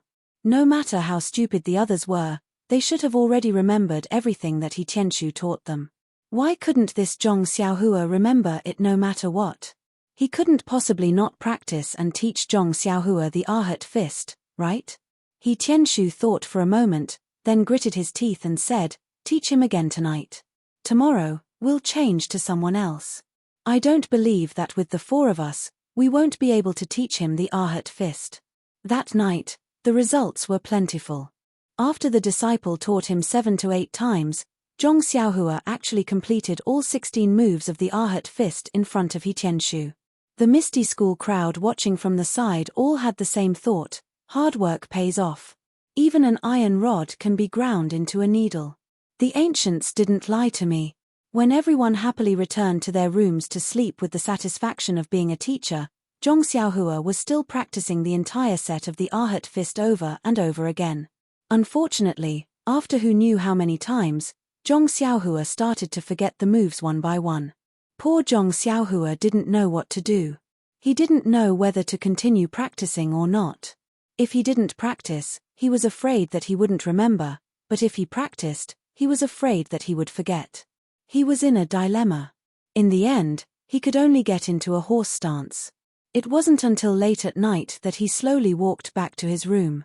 The disappointed Zhong Xiaohua didn't know that a pair of eyes had been watching him in the night. It was the one-armed elder Yu who had come to see him last night. The next morning, Zhong Xiaohua's Ahat fist once again dealt a blow to the strong spirits of the Misty School crowd. The confidence that they had built up last night as a teacher instantly collapsed. He Tianshu looked at Zhong Xiaohua's 5.5 moves that were still full of mistakes and decisively changed to another disciple. That disciple also very generously stepped forward as if he was going to sacrifice himself. The only thing missing was the line of the wind blows coldly, the water turns cold. Today's practice was the same as yesterday's. He Tianshu was speechless again. A genius that was hard to come by. He should be the Misty School's number one. For the next few days, the Misty School crowd took turns to practice. The result was that everyone's understanding of the Ahat fist had reached a brand new realm that no one had ever reached before. Everyone also took turns to relive the warmth of their first practice. Finally, after seeing Zhong Xiaohua's 5.5 moves that were still the same, He Tianshu waved his hand and swept away the last trace of hope in his heart. His once fiery heart once again returned to normal. I always hoped that a big meat pie would fall from the sky and smash into my mouth. Unfortunately, I guessed the process correctly, but not the ending. The thing that fell was a big iron hammer, and the thing that fell was my head. In the days to come in the Huanxi mountain villa, He Tianshu would repeat this sentence the most. Disappointment was disappointment, and resentment was resentment, but the task given by Manor Head Ou still had to be completed. Thus, He Tianshu changed his strategy and began to teach Zhong Xiaohua the second set of fist techniques, the Heavens Gathering Fist. The Heavens Gathering Fist was also an extremely simple fist technique, with a set of 20 moves. He would first practice it once, then teach Zhong Xiaohua step by step. Perhaps it was because he already had the foundation of the Ahat fist, but in the end, Zhong Xiaohua learned all 12 moves on his first try, causing He Tianshu's withered heart to feel a little bit of rain. However, on the second day, Zhong Xiaohua's performance was like a tornado that completely blew He Tianshu's heart into a barren land. The Heavens Gathering Fist that Zhong Xiaohua had memorized, apart from the starting moves, was only left with 3 moves that were full of mistakes. Furthermore, these 3 moves were not the 3 moves that were linked together in the set, but were actually 3 moves that were separated by the first 12 moves. He did not know how Zhong Xiaohua managed to link them together, but he actually managed to perform them well. Then, naturally, the other 3 disciples took turns to teach him. A few days later, the result was still the same 3 moves, and the mistakes were not corrected. It was still the same as when he was taught. He Tianshu, no, even the other 3 disciples, completely did not hold on to any trace of hope for Zhong Xiaohua. He Tianshu's strategy changed again. He no longer had the 4 of them teach Zhong Xiaohua the same set of fist techniques, but let the 3 disciples each teach Zhong Xiaohua a different set of fist techniques. He did not teach him anymore. Anyway, it was the same no matter who taught. When it came to Zhong Xiaohua, they would all be wrong and would all be forgotten. He did not need to waste his energy on teaching Zhong Xiaohua a set of fist techniques. When the other 3 disciples first started teaching, they also taught the same set of fist techniques a few times. However, they realized that no matter how many times they taught, whether it was once or 20 times, Zhong Xiaohua would always remember the same few moves the next day. No matter how much they taught, it was useless. Therefore, they changed their teaching strategy. They only taught each fist technique once, and no more. Every day, they would only teach one fist technique, and no more. Thus, everyone's life in the Misty School returned to its original point. However, every night, one of the 3 disciples would teach Zhong Xiaohua a new set of fist techniques. No matter if it was simple or complicated, there was only one set. Then, the next morning, Zhong Xiaohua would perform the fist techniques that he still remembered. In this strange practice, Zhong Xiaohua learned the incomplete Erlang fist, Wei Tuo fist, Great Sage fist, 8 Immortals fist, Tian Luo fist, Earthfiend fist, 6 Stars fist, Neza fist, Vajra fist, Guanyin fist, Buddhist fist, Ahat fist, and Vajra hammer. 28 Mansions fist, 4 Immortals fist, 7 Stars visiting a friend fist, Ahat mantis fist, Yakshosi patrolling fist, Vajra samadhi palm, Yaksha iron sandpalm, and so on. One fist a day was quite fast. Those who were good at learning these fist techniques could remember close to 10 moves, while the worst could only remember 2 or 3 moves. And among these few moves, very few of them could be linked together. Most of them were linked together by Zhong Xiaohua himself. However, it was strange that Zhong Xiaohua linked them together very well. Some of them were as seamless as the antelope's horn. Even He Tianshu was secretly amazed when he saw it. The strangest thing was that Zhong Xiaohua did not remember many of the moves that were completely correct. Most of them were changed by Zhong Xiaohua, and the parts that were changed were firmly remembered by Zhong Xiaohua. No matter how hard he tried to correct them, he would not change them back. Of course, he would not forget them either. After teaching the fist techniques at night, He Tianshu watched as Zhong Xiaohua practiced the incomplete fist techniques that he had learned. He Tianshu shook his head and thought, to be able to learn the fist techniques to this extent, he can be considered a genius. For a long time after that, Zhong Xiaohua would wake up early and work late at night. Every day, he would be the first to arrive at the open space. He would never return to his room until the last moment of the night. His diligence in cultivating made Elder Yu, who had been secretly observing him, nod his head incessantly. He thought to himself, this Zhong Xiaohua's aptitude is really bad. That head of his is like a piece of wood that cannot be carved. However, his perseverance and his ability to endure hardships are not for show. He really is a master that needs to sharpen an iron rod. He really has the potential to be molded. Little did he know that every day when Zhong Xiaohua stepped into the house, he would hold his breath and curse in his heart. When will this Ma Jing start washing his feet? Every morning, when he rushed out of the house, he would shout, "Long live Ma Jing." He could finally breathe fresh air. Sigh, the heavens have eyes. Could it be that behind every successful man, there would be someone silently supporting him? However, could the person behind Zhong Xiaohua be this stinky Ma Jing? Putting aside the fact that Zhong Xiaohua was practicing the basic fist techniques that other Misty School disciples practiced at the age of 4 or 5 in Huanxi Mountain Villa, the ethereal mountain villa, which was adjacent to Huanxi Mountain Villa, was currently filled with joy. In the ethereal sect's meeting hall, it was bustling with noise and excitement. There was no sign of the usual solemnity. Oyu Peng was still sitting at the front, smiling as he looked at the bustling crowd below. Although Oyu Peng looked calm, the smile on his face let everyone know that sect leader Oyu was very excited. Thinking about it, since the establishment of the Misty School, there were records of it being passed down for hundreds of years. There was no need to mention anything that wasn't recorded.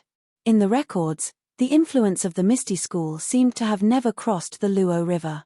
At its peak, it only covered the southern Wanjian Peak. It was only because of the incompetence of the later sect leaders that the Misty School declined, that they retreated to the vicinity of Pingyang City. Recently, Oyu Peng personally commanded the battle against the Luo River Gang.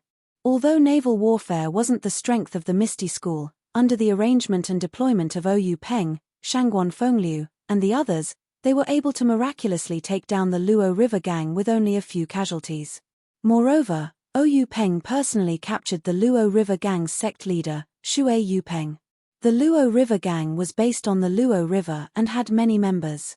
Although their overall influence was weaker than that of the Misty School, it was only slightly weaker. For the Misty School to be able to take down the Luo River Gang in one fell swoop, the role of the elite team couldn't be ignored.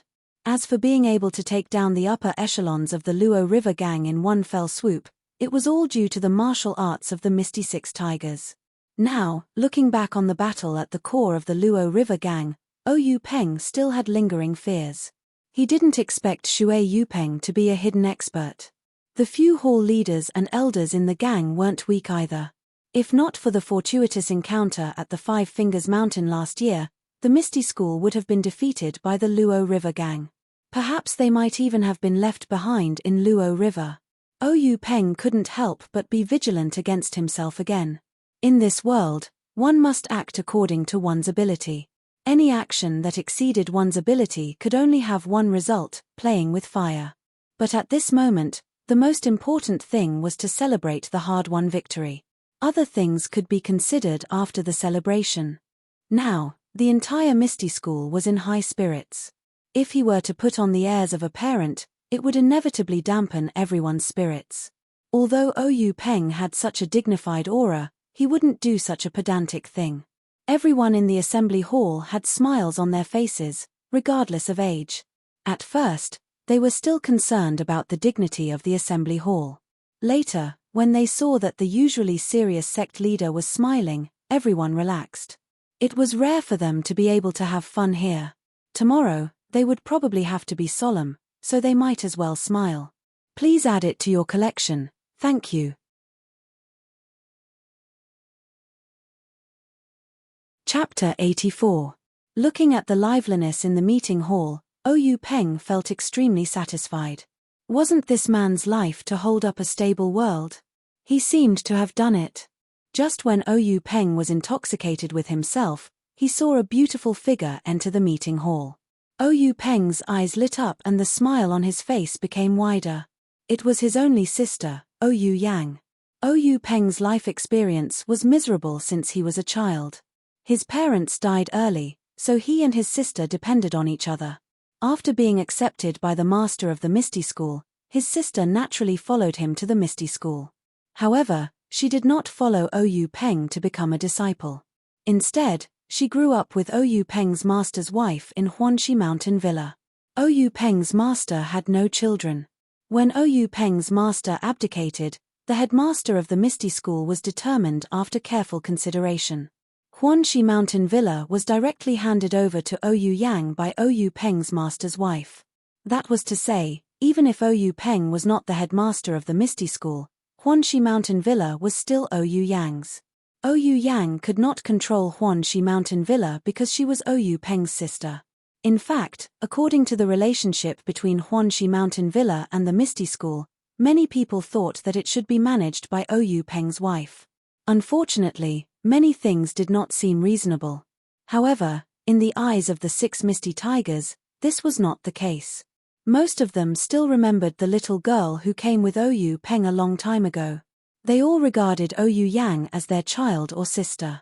They did not care about other people's views and opinions. Huanxi Mountain Villa was their back garden. Of course, they would only be at ease if they handed it over to their own people. Although the headmaster's wife was Ou Peng's wife, she was different from the previous headmaster's wife.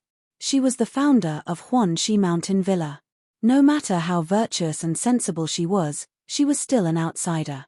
How could she be at ease as compared to Ou Yang? Therefore, Ou Yang's status in the Misty School was somewhat aloof.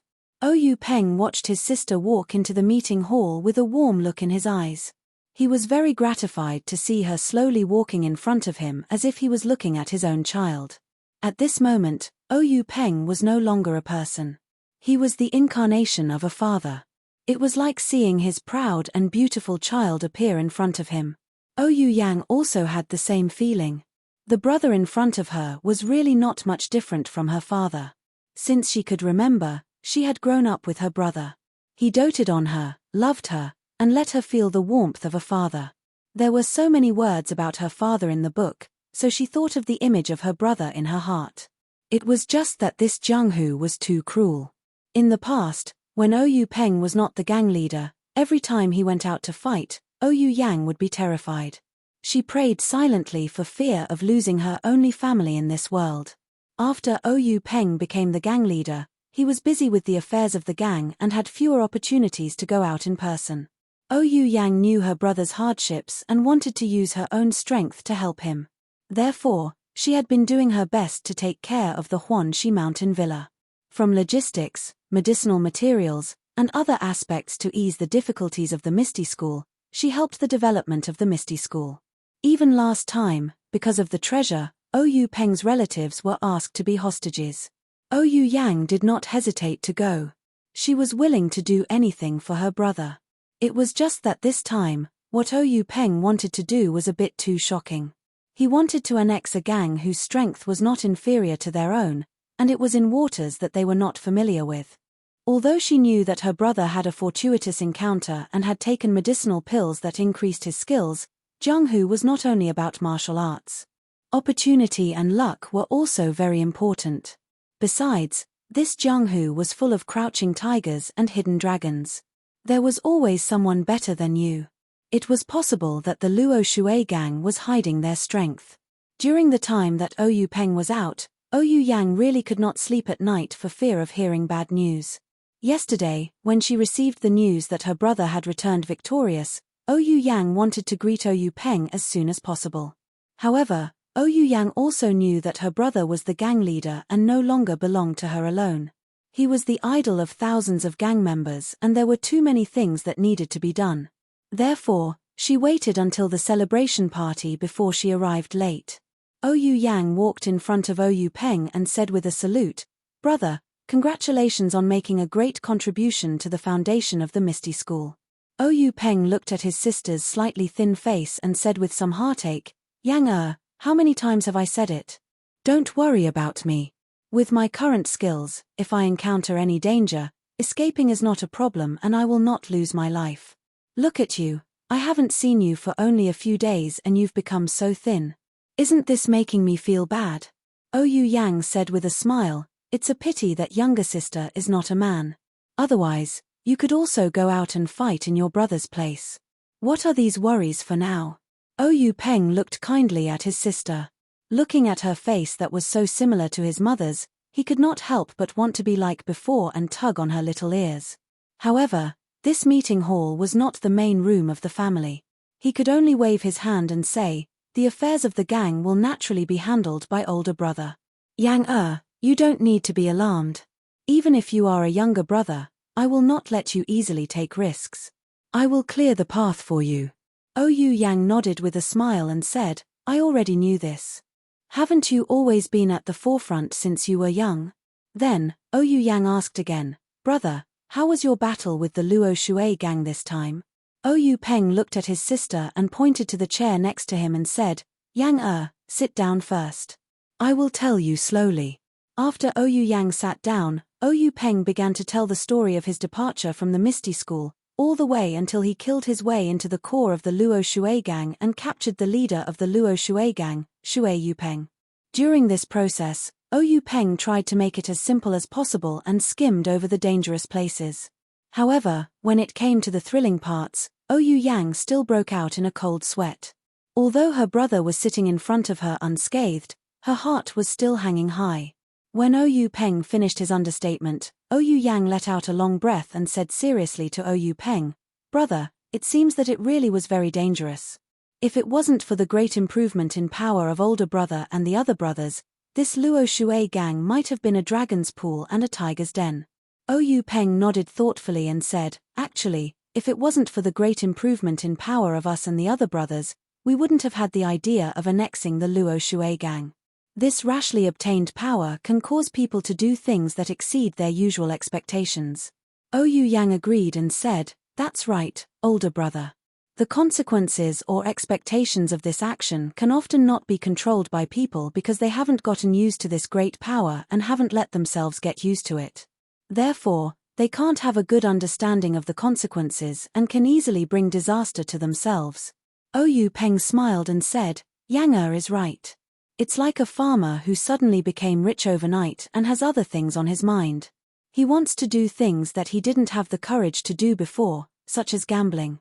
Perhaps he hasn't been to a gambling house before, or perhaps he has, but he knows that his wallet is dry and he doesn't dare to place big bets. Now that he feels that he has money and can afford to squander it, he comes to the gambling house and boldly places big bets. Of course, if he can win, the farmer is lucky. But if the gamble is out of the farmer's control, then he may lose his family fortune or even his life.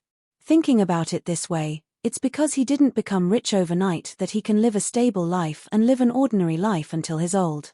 Oyu Yang looked at her brother with a smile and didn't say anything else. Oyu Peng said lovingly, "Yang older brother knows what you're thinking. This time, attacking the Luo Shui gang was indeed a bit risky. This is also because of the sudden increase in power.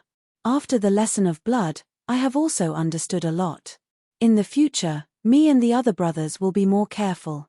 Don't worry, your older brother is not just a farmer who became rich overnight." Oyu Yang smiled like a flower and said softly, "I know, older brother." Oyu Peng asked again, "Yang How is the situation in the mountain villa's medicine field? Ouyang Yang frowned and said, the situation is still the same. There hasn't been any progress. After the seeds were planted, there still hasn't been any signs of germination. But I don't know why. Ouyang was a bit anxious and said, could it be that the disciples sent don't know how to plant it? Or is it that the method used is wrong?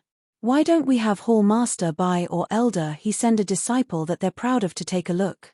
Ouyang Yang nodded and said, perhaps. The method of planting the seeds is based on the usual method of planting medicinal herbs. The disciples in charge of the medicine field were all sent by the medicine hall and have a wealth of experience in planting medicinal herbs. It's just that I don't know why they haven't germinated. Previously, I saw that you were busy with the Luo Shui gang and presumably the medicine hall didn't have any spare time. Now, I reckon that Hall Master Bai and the others will have some time. Ouyang nodded and said, Yang you also have to be careful of your body. Don't study too much. If this medicinal herb can be grown, that's the best. If it can't be grown, it's also fine. Older brother doesn't want to see you tire yourself out over such an insignificant medicinal herb. Ouyang Yang smiled and said, I know, older brother. Although I can't practice high-level internal strength, I still know some basic skills. It's more than enough to strengthen my body. You don't have to worry. Ouyang also smiled and said, that's right. If you can learn the high-level internal strength of the Misty School, coupled with your mind that likes to study, I will give you the position of the gang leader. I still remember Master's regretful expression when he found out that you couldn't cultivate. It's probably because he felt that it was a pity that you couldn't properly take over the Misty School. Ouyang Yang rebuked, older brother, look at what you're saying. I'm not interested in the position of the gang leader. Every day, there are so many chores that it's as annoying as the hairs on an ox. It's better to stay in the Huanxi Mountain Manor. There's nothing troublesome all year round.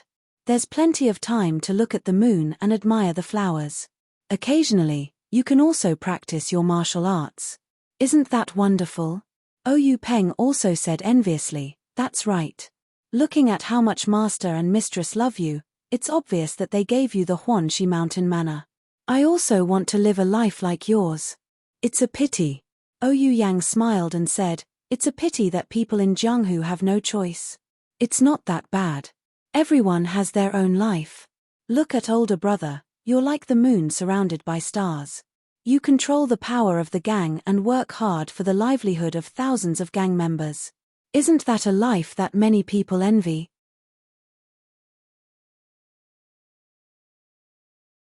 Chapter 85. Ouyang smiled proudly and said, Yang is right. A real man has an indomitable spirit. Naturally, we have to do something vigorous. Farmers are proud of their crops. Businessmen are proud of their wealth. People of Jianghu are proud of their fame in Jianghu.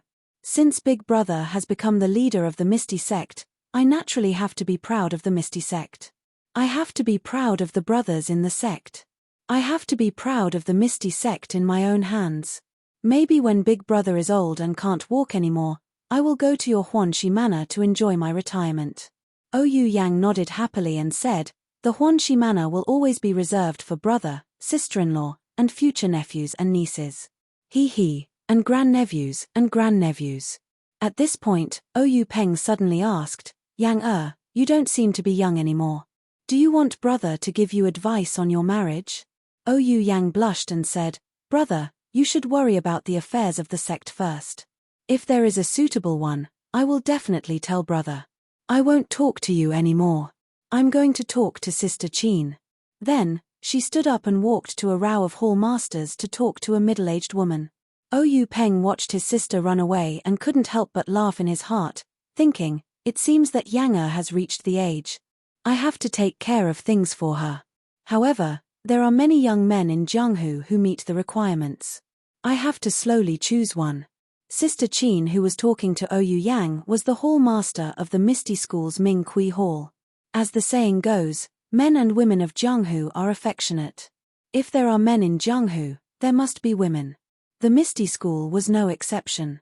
In addition to most of the male disciples, they also recruited some talented girls to be trained as female disciples.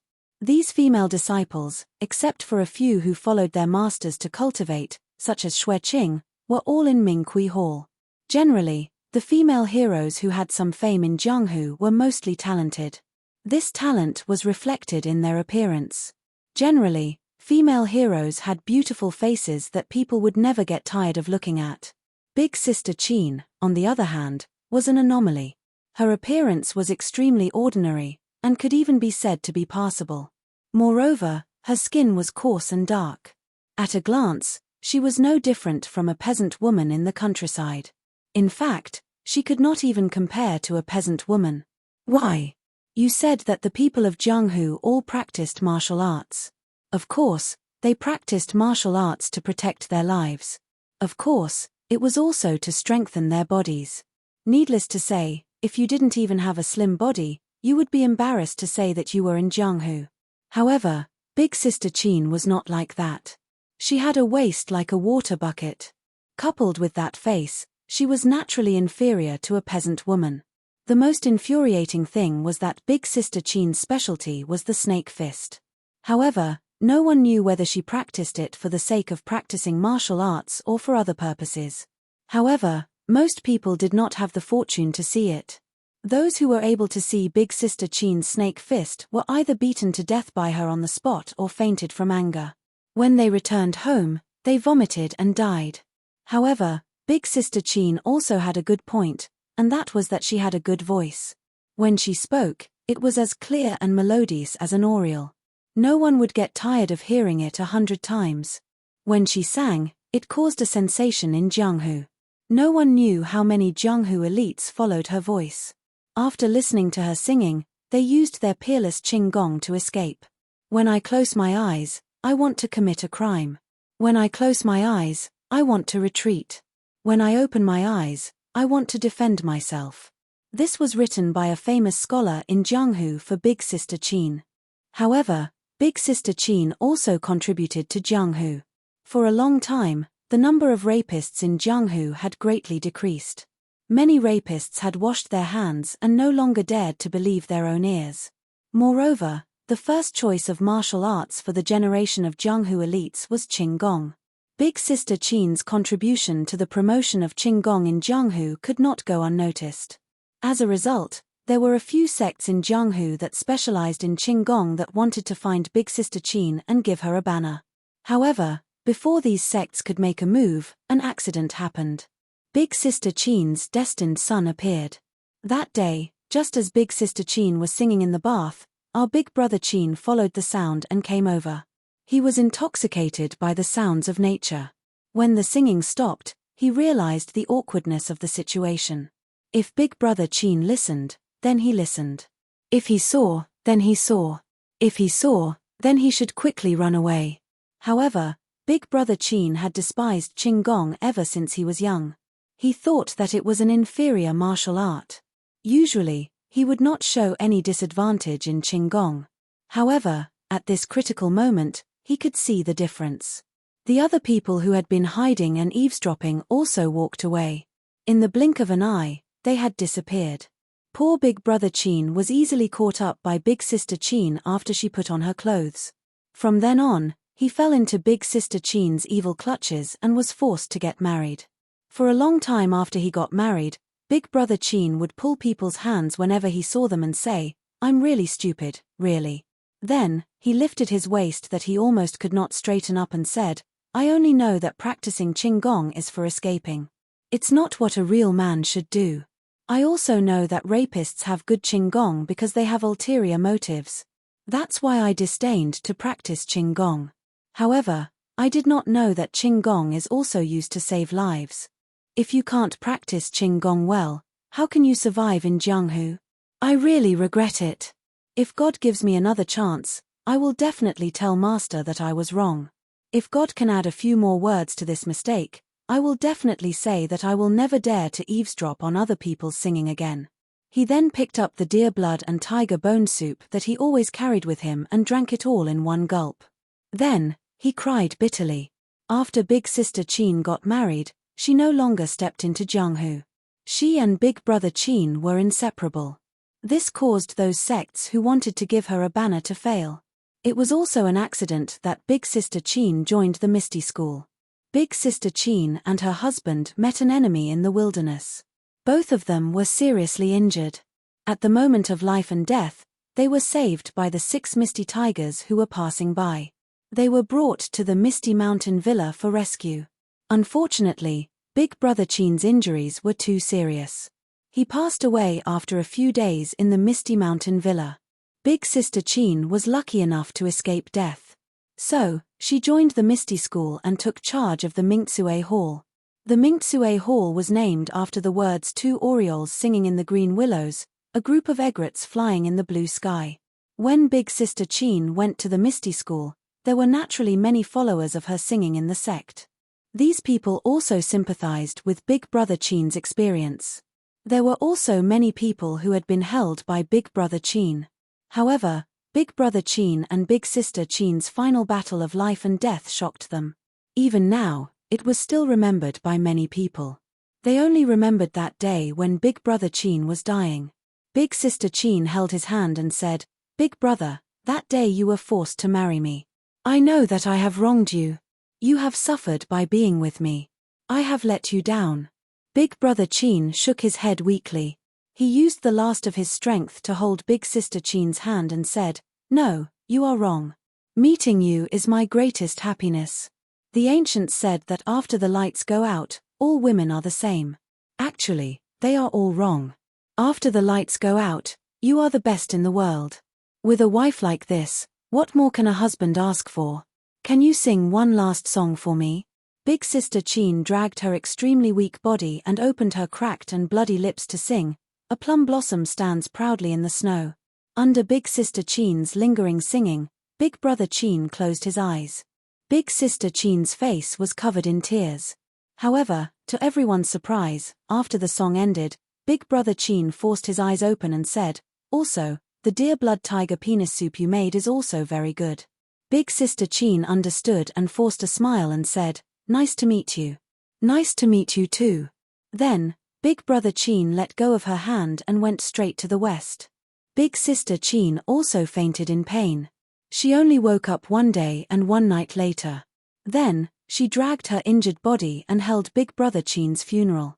She also cut off her will to never marry again and never sing again. When this matter spread to the martial arts world, everyone sighed and said, "Endless love, a plum blossom is the best." Because of this, Big Sister Chin won the respect of everyone in the Misty School. Ouyang Yang was naturally no exception. She liked this female hall master Mingtsue very much and would chat with her whenever she had nothing to do. Moreover, Big Sister Chin's voice was so pleasant to the ears. However, Ouyang Yang didn't talk much with Big Sister Chin today before she saw Zhong Chengyu walk to Ouyang Peng and whisper a few words. Ouyang Peng nodded and stood up. He called Big Brother Hu and Big Brother Li of the 6 Misty Tigers, and the 3 of them left the meeting hall. After the 3 of them came out, they walked along the corridor to the back of the meeting hall. They passed through a row of spacious rooms and entered a door. The door was also a spacious courtyard. Opposite the courtyard was a lobby. There was a plaque in front of the lobby that said Law Enforcement Hall. It was the Misty School's Law Enforcement Hall. At this time, a powerful and solemn-looking old man was standing in front of the lobby. It was the Law Enforcement Hall Master Liu Yuzhou. Liu Yuzhou saw Ouyang Peng and the others coming and went forward to salute. "Greetings, gang leader." Ouyang Peng quickly returned the salute and said, "Old Hall Master Liu, there's no need to be so polite. Has Shui Yupeng been escorted to the hall?" Hall Master Liu cautiously said, "Yes, gang leader." This time the escort was very careful, so it was a bit slow. Some of Shui Yupeng's family also accompanied her. They followed gang leader's instructions and took good care of her. There were no casualties. Ouyang Peng nodded in satisfaction and said, "Thank you for your hard work, old Hall Master Liu. I can only rest assured if I leave this matter to you." Hall Master Liu smiled and said, "Gang leader's words are too serious. This is what this old man should do." Ouyang Peng smiled and said, "Old Hall Master Liu, there's no need to be so polite. You've been the law enforcement hall master for longer than I have been the gang leader. This cautiousness is all thanks to the Misty School. Alright, Let's go in and see what this gang leader of the Luo Shui gang can do. After saying this, he entered the law enforcement hall's door. The others followed behind Ouyou Peng. The law enforcement hall's hall was very large. There weren't many chairs and there weren't many windows in the hall. They were all closed and no sunlight came in. It was very cold and gloomy. At this time, most of the disciples in the hall had gone to the assembly hall and the square. The ones left were the elite disciples. These people were all holding swords and sabers in their hands. They were ready for battle and didn't dare to slack off. This was because at this time, the gang leader of the Luo Shui gang, Shui Yupeng, was sitting in the hall.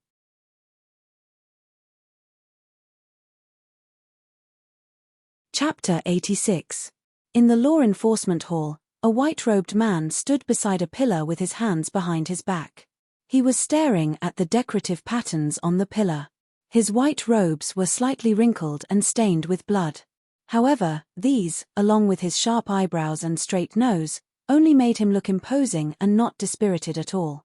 Ouyou Peng walked into the disciplinary hall and looked up to see this man dressed in white. That person also heard the sound and turned around. Their gazes met in an instant. Ouyou Peng stopped in his tracks and the man in white froze. The two looked at each other for a moment, their eyes narrowing at the same time. Only then did they withdraw their gazes. The man in white went back to looking at the boring decorative patterns. Ouyou Peng once again stepped into the disciplinary hall and walked towards the chair placed in the center of the hall. Ouyou Peng sat on the chair and silently looked at the tall man in white in front of him. He didn't speak and seemed to be thinking about something. The man in white also didn't look at Ouyou Peng. At this time, the air also froze. The 6 misty tigers also walked into the disciplinary hall. Only Hu Yuni sat below Ouyou Peng. Everyone else stood, including Liu Yuzhou. After waiting for a while, some people became impatient.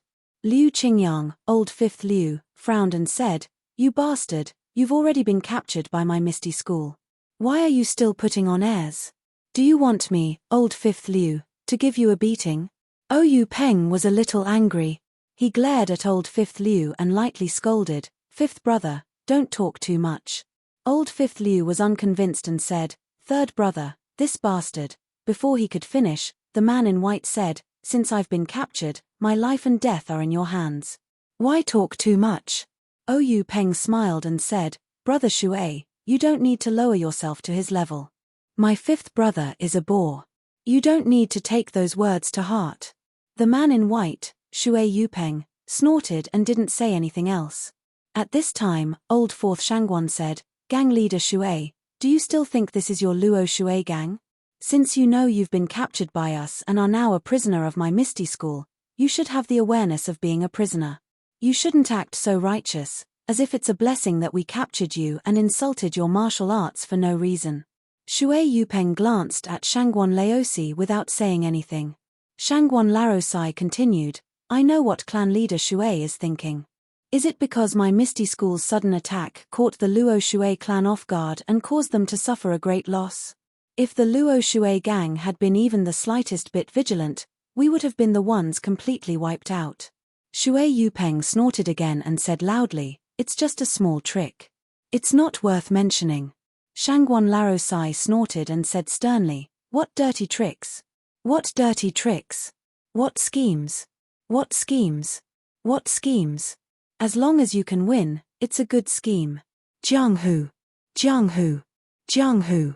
We don't need a reason, we don't need to be honorable. Clan leader Shui seems to have been a clan leader for so long that you've forgotten the law of the jungle." Shui Yupeng said, "There's no need for Master Shangguan to worry about this." "I naturally know." Shangguan Larosai said, "Since you know this principle, then you should know that there will be a time when a gang tries to annex another gang. Naturally, there will be a day when you will be annexed by another gang. Clan leader Shui can't have forgotten how the Luo Shui gang grew, right?" At this time, Shui Yupeng's expression was somewhat uncertain. The faith in her heart was slightly shaken. Seeing this, Hu Laro Da opened his mouth and said, "Is clan leader Shui still regretting your plan to attack the Shinrong gang? Because of our interference, you failed on the verge of success." Shui Yupeng's expression became even more gloomy. That's right. My Luo Shui gang has always relied on Luo Shui for a living. We have no foundation on land. For the sake of Luo Shui's development, I did my best to plan for several years to bring the Shinrong gang under my command.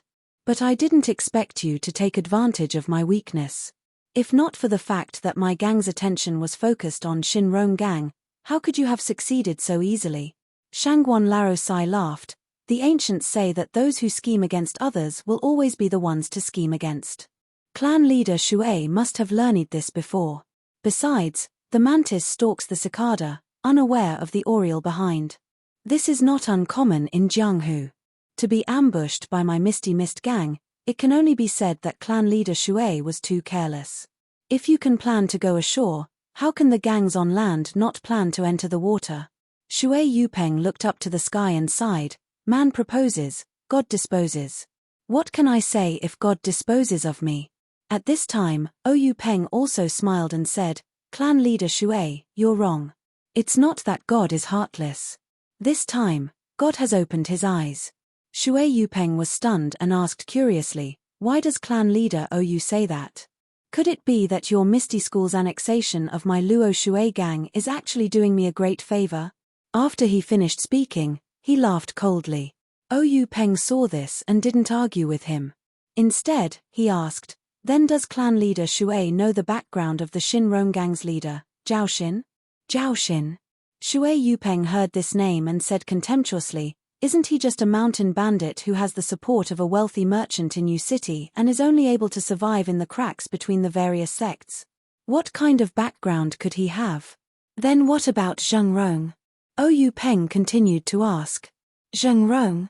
Shui Yupeng was puzzled. Isn't he the second-in-command of the Shinrong gang? Isn't he a scholar that Zhao Xin robbed when he was in the mountains? It's said that the two of them got to know each other through fighting. In the end, they became sworn brothers and Zheng Rong followed suit. Oyu Peng smiled and said, clan leader Shui is right. Later on, Zheng Rong felt that robbing in the mountains was not the way to survive. So, he acted as a middleman and led Zhao Xin to become acquainted with a wealthy merchant in Yu City. Then, he came down from the mountains and established the Shinrong gang between Yu City and Pingyang City. Shui Yupeng listened and nodded involuntarily. Then, Oyu Peng asked, then why does clan leader Shui think that the wealthy merchant wants to cooperate with a mountain bandit with no background? Shui Yupeng thought for a moment and said, according to our understanding, the wealthy merchant wants to expand his influence and find a chance to make a name for himself. He doesn't want to limit himself to business. Oyu Peng asked again, then, why doesn't the wealthy merchant seek help from the large sects in Yu City or the Misty School in Pingyang City? Shui Yupeng said, maybe, he thinks that Zhao Xin is easier to control. If he cooperates with the large sects, he will be eaten up by you. Oyu Peng smiled and said, that makes sense. Clan leader Shui, why do you think we haven't taken over the Shinrong gang since it's so close to the Misty School? Why do you think we're taking over the Luo Shui clan instead? Shui Yupeng smiled and said, how would I know? Maybe he thinks that the Shinrong gang is just a fly with too little meat. However, Oyu Peng said, clan leader Shui is wrong. The Shinrong gang is located between Pingyang City and Yu City. If the Misty School can take over the Shinrong gang, its influence will immediately expand to the vicinity of Yu City. The benefits to the Misty School will not be small. Shui Yupeng was also curious and asked, then why hasn't clan leader Oyu acted yet? Oyu Peng smiled mysteriously and said, that's because of Zheng Rong. Zheng Rong? Shui Yupeng was stunned. Oyu Peng continued, Zheng Rong is an abandoned disciple of the Dailin Temple's law enforcement elder, Chang Gang. Hearing this, Shui Yupeng sucked in a breath of cold air. He was also a guild leader, so he didn't lack strategic insight. What he lacked was information, and this lack of information directly led to his and Oyu Peng's different judgments of the Shinrong faction. No one was a fool. Shui Yupeng immediately understood what Oyu Peng meant. He was about to touch the tiger's butt. The word abandoned made many connections. First of all, as the saying goes, you have to look at the owner before beating the dog. Although Zheng Rong was an abandoned disciple, he was still a member of the Daelin Temple. Although he was abandoned, it did not mean that the Daelin Temple would not care. If you taught him a lesson, wouldn't you be disrespecting the Daelin Temple? Moreover, even if the Daelin Temple did not care, they could not stop the law enforcement elder from expressing his warmth from a personal perspective. How could the Luo Shui gang provoke the Daelin Temple's law enforcement elder? Not to mention the connections in Jianghu, just Chang Geng's disciple alone was enough to destroy the Luo Shui gang. Secondly, if there was an abandoned, there would definitely be a return. Who knew when the Daelin Temple's abbot would impulsively accept this abandoned disciple back into the sect? No one could ignore this possibility. Moreover, this abandoned disciple of the Daelin Temple had not been announced to Jianghu. Even Oyu Peng only knew about this through extremely secretive channels. If one day the Daelin Temple announced that this abandoned disciple was just a slip of the pen and ink and could not be counted, then wouldn't anyone who acted against the Shinrong gang become an enemy of the Daelin Temple? Alas, the Daelin Temple used the word abandoned very cleverly. When Shui Yupeng thought of this, he was somewhat disheartened and his expression could not help but become bleak. However, he still sneered and said, even if my Luo Shui gang could not take down the Shinrong gang and was eaten up by them, or fell into the hands of the Daelin Temple, it would only be the end of the gang. What's the difference between this and today's situation? Grand Faction Leader Oyu, this is just the pot calling the kettle black. Since you are the victor, you naturally have the right to laugh. Oyu Peng smiled and did not refute him. Instead, he looked at Li Jian. Li Jian nodded and walked out. He came to Shui Yupeng and without saying anything, he pulled out the sword at his waist and waved it. Shui Yupeng thought that his time was up and closed his eyes like a hero, ready to sacrifice himself. However, after waiting for a long time, he did not feel any pain. Then, he opened his eyes and looked at Oyu Peng.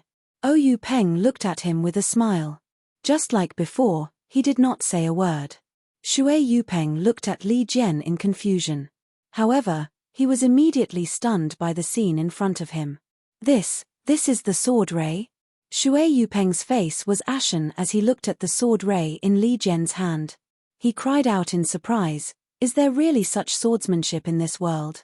After a while, Shui Yupeng let out a long breath and said, Master Li's martial arts have advanced to such a level. I have nothing to say about my defeat. Then, he said to Oyu Peng, I originally thought that I was unlucky to be ambushed by Grand Faction Leader Oyu and fell into your trap. I felt indignant. When Grand Faction Leader Oyu exchanged blows with me, I was absent-minded and thought that Grand Faction Leader Oyu was only SOSO. Now that I think about it, Grand Faction Leader Oyu seems to have hidden his true strength. Please add it to your collection, thank you.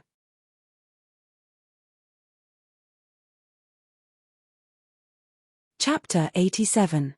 Oyu Peng said, Sect Leader Shui must be joking. Swords have no eyes, who would hold back in a life-and-death battle? This one will naturally give it his all. My second brother's martial arts are naturally higher than mine. This one has always been busy with the sect's affairs and has fallen behind in terms of martial arts. The path of martial arts is like rowing a boat against the current. If you don't advance, you'll fall behind. I'm sure Brother Shui understands this. Finished speaking, he waved his hand at Li Jian.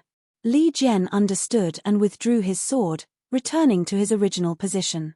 Shui Yupeng snorted and didn't reply, thinking, only a ghost would believe that. However, at this time, Shui Yupeng's face was no longer as arrogant as before. Thinking about it, although the Misty School took advantage of the Luo Shui gang by catching them off guard and wiping them out in one fell swoop, they did have the strength to do so. Just by looking at Li Jian's martial arts, the Luo Shui gang was invincible. If they were to fight face to face, the Luo Shui gang wouldn't be able to escape the fate of being wiped out. At this time, Shui Yupeng was out of luck. Oyu Peng looked at Shui Yupeng's face and said with a smile, Sect Leader Shui, this one has a gift for you. I hope you'll accept it. Finished speaking, he nodded at Shangguan Fengliu, who immediately hurried out of the Hall of Justice. Shui Yupeng looked at Oyu Peng strangely, a trace of uneasiness in his heart. Sure enough, not long after, Shangguan Fengliu slowly walked into the Hall of Justice. Behind him was a woman in plain green clothes, holding a 3-year-old child in her arms. The woman's face was pale and her expression was somewhat agitated. The little boy's eyes were darting around as he held a tanghulu in his hand, eating it with relish. The two followed Shangguan Fengliu into the Hall of Justice. Shui Yupeng saw the two familiar figures and immediately couldn't help but tremble. He looked back at Oyu Peng with an angry expression and said sternly, "Oyu Peng, you." Without waiting for Shui Yupeng to finish, Oyu Peng laughed and cut him off, asking, "Sect leader Shui, what did I do?" Shui Yupeng lowered his voice, saying, "Jianghu people have their own rules. My martial arts are not as good as yours. I can give my life to you. My wife and child don't know martial arts, why did you take them?" In the end, there was a hint of pleading in his voice.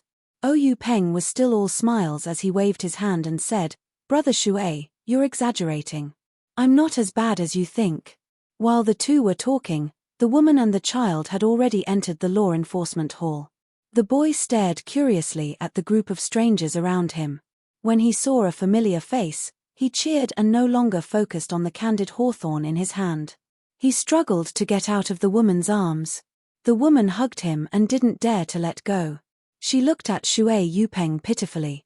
The child's face was also red and his small body was twisting hard. He was about to cry. His hand that was not holding anything also reached out to Shui Yupeng. In an instant, Shui Yupeng's mind was emptied of all thoughts. What Jianghu? What bloodshed? What imperial dynasty? What Jianghu? What Jianghu? What bloodshed? What imperial dynasty? What Jianghu? What Jianghu? What bloodshed? What imperial dynasty? What Jianghu? What Jianghu? What Jianghu? At this moment, Shui Yupeng no longer had his arrogance. He bent his back that had always been straight and reached out with his hands behind his back. He made a gesture of hugging the child. When the woman saw this, she let go of her hands and carefully put the boy on the ground. As soon as the boy's feet touched the ground, he immediately whistled and rushed over with a giggle. Shui Yupeng waited for the boy to come closer. He grabbed the child's armpits and raised him high above his head. His two hands alternated in front and back, causing the child's body to sway left and right, making the child giggle. He seemed to like this game that he often played. When the child was done laughing, Shui Yupeng held the child in his arms. He raised his head, squinted his eyes, and lovingly stroked his little head. He was enjoying this rare family happiness that he thought he would never have again. The boy seemed to be uncomfortable because his father hugged him harder than before. He struggled with all his strength and poked his little face out of Shui Yupeng's arms. He pushed the candied hawthorn in his hand to Shui Yupeng's mouth and said in a childish voice, "Daddy, this is for you. It's so sweet." Shui Yupeng gently said, "Good boy, Tian Tian. Daddy won't eat it. You can eat it yourself." The boy was unhappy.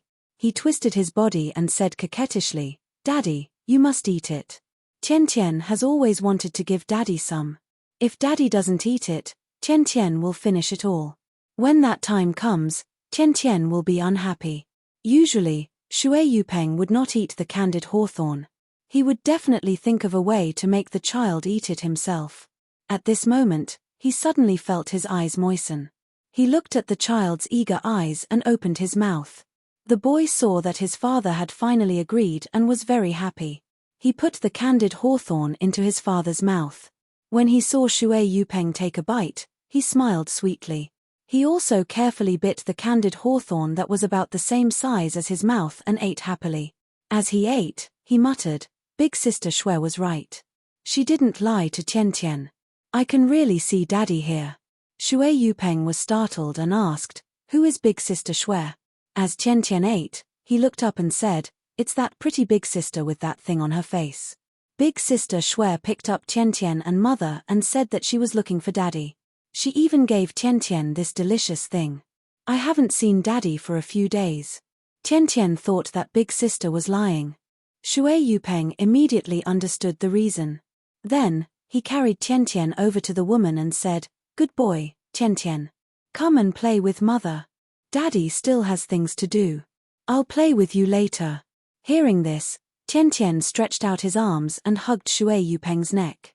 He frowned and said unhappily, "Then Daddy should come quickly. Don't be like before and always go back on your words." Shui Yupeng smiled and kissed Tian Tian's little face, saying, "This time Daddy will definitely keep his word." Tian Tian cheered and kissed Shui Yupeng's face, saying, "Then Tian Tian will wait for Daddy outside." Then, he obediently let go of his arms and twisted his body to hug his mother. The woman hurriedly and carefully took Tian Tian into her arms. At this time, the woman's expression had returned to normal.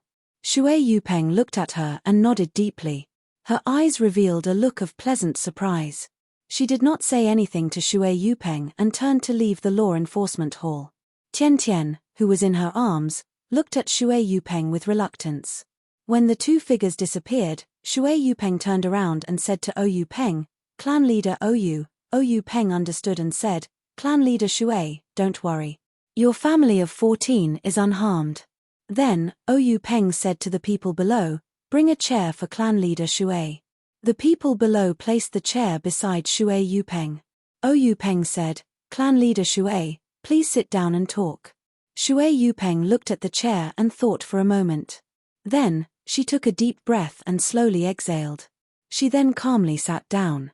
Seeing this, Oyu Peng smiled in satisfaction. He then said, "Since Brother Shui has sat down, then please listen to what this one has to say. From Brother Shui's point of view, the Luo Shui gang being taken down by my Misty School is the same as being taken down by the Daylin Temple. They are both the result of the gang being destroyed. Actually, Brother Shui, if you think about it carefully, you will find that there is a fundamental difference between the two. If the Luo Shui gang is taken down by the Daylin Temple or the Shinrong sect, then it must be because Brother Shui's attack on the Shinrong sect has failed, or the Daylin Temple has come to take revenge on Brother Shui for destroying the Shinrong sect. However, looking at the strength of the Shinrong sect and the Luo Shui gang, it should be the latter. At that time, the Daylin Temple will take revenge and will not hold back. Not to mention Brother Shui's family, the brothers in the gang will also suffer heavy casualties. Moreover, the Daylin Temple has the power to control the waterways and will not leave the Luo Shui gang behind. Brother Shui's Luo Shui gang will definitely be destroyed. There is no other choice. Shui Yupeng smiled bitterly and said, "I have overestimated myself. If it was really an egg striking a rock, this would probably be the result." Oyu Peng continued, "But now the situation has changed. Brother Shui has not even begun to attack the Shinrong sect before it was taken down by my Misty School. Brother Shui's Luo Shui gang has yet to form a grudge with the Daylin Temple." Shui Yupeng sneered, "Then wasn't the Luo Shui gang taken down by you guys? Didn't it also end up being destroyed? It's just that the casualties in the gang were not heavy. Don't tell me you want me to continue running the Luo Shui gang?" Speaking up to this point, she could not help but be startled. She raised her head and looked at Oyu Peng. "Don't tell me gang leader Oyu really has such intentions?" She seemed to be surprised. Actually, since the Misty School attacked the Luo Shui gang, she arranged for her family to escape. Then, she led the elders and hall masters to fight against the Misty School. As a result, the entire gang was wiped out and captured. Shui Yupeng was already disheartened. She thought that there was no way she could escape the destruction of the Luo Shui gang. From then on, the Luo Shui gang's name would no longer exist in the Jianghu. She would also be killed. The reason they took her to the Misty School was nothing more than to encourage the morale of the gang. Killing the gang leader in front of everyone would have a much better effect than if no one saw it. Therefore, Shui Yupeng had always maintained her integrity. She wanted to leave a good reputation before she left this world. Actually, it was not that Shui Yupeng did not consider the possibility of the Misty School sparing her life and relying on herself to develop the Luo Shui gang for the Misty School. However, thinking about it, although the Misty School did not have any influence on the Luo Shui gang, the Luo Shui gang had so many elders and hall masters. Any one of them might not have the prestige she had in the gang, but there was never a shortage of capable people who could manage the affairs of the gang. With the help of the Misty School's martial strength, even without her, Shui Yupeng, the Luo Shui gang could still develop. Leaving her behind would definitely be a hidden danger to the Luo Shui gang. Therefore, Shui Yupeng had always thought that the Misty School would not spare her. However, until now, Yupeng had first compared the strength of the two factions, then brought out the background of the Shinrong faction, and even brought out the martial strength of the Misty School. Finally, he had her family appear. Could it be that Shui Yupeng's heart was stirred up again? She really could not believe that Yupeng had such great courage and was willing to spare her so that she could regain control of the Luo Shui gang. Please add it to your collection, thank you.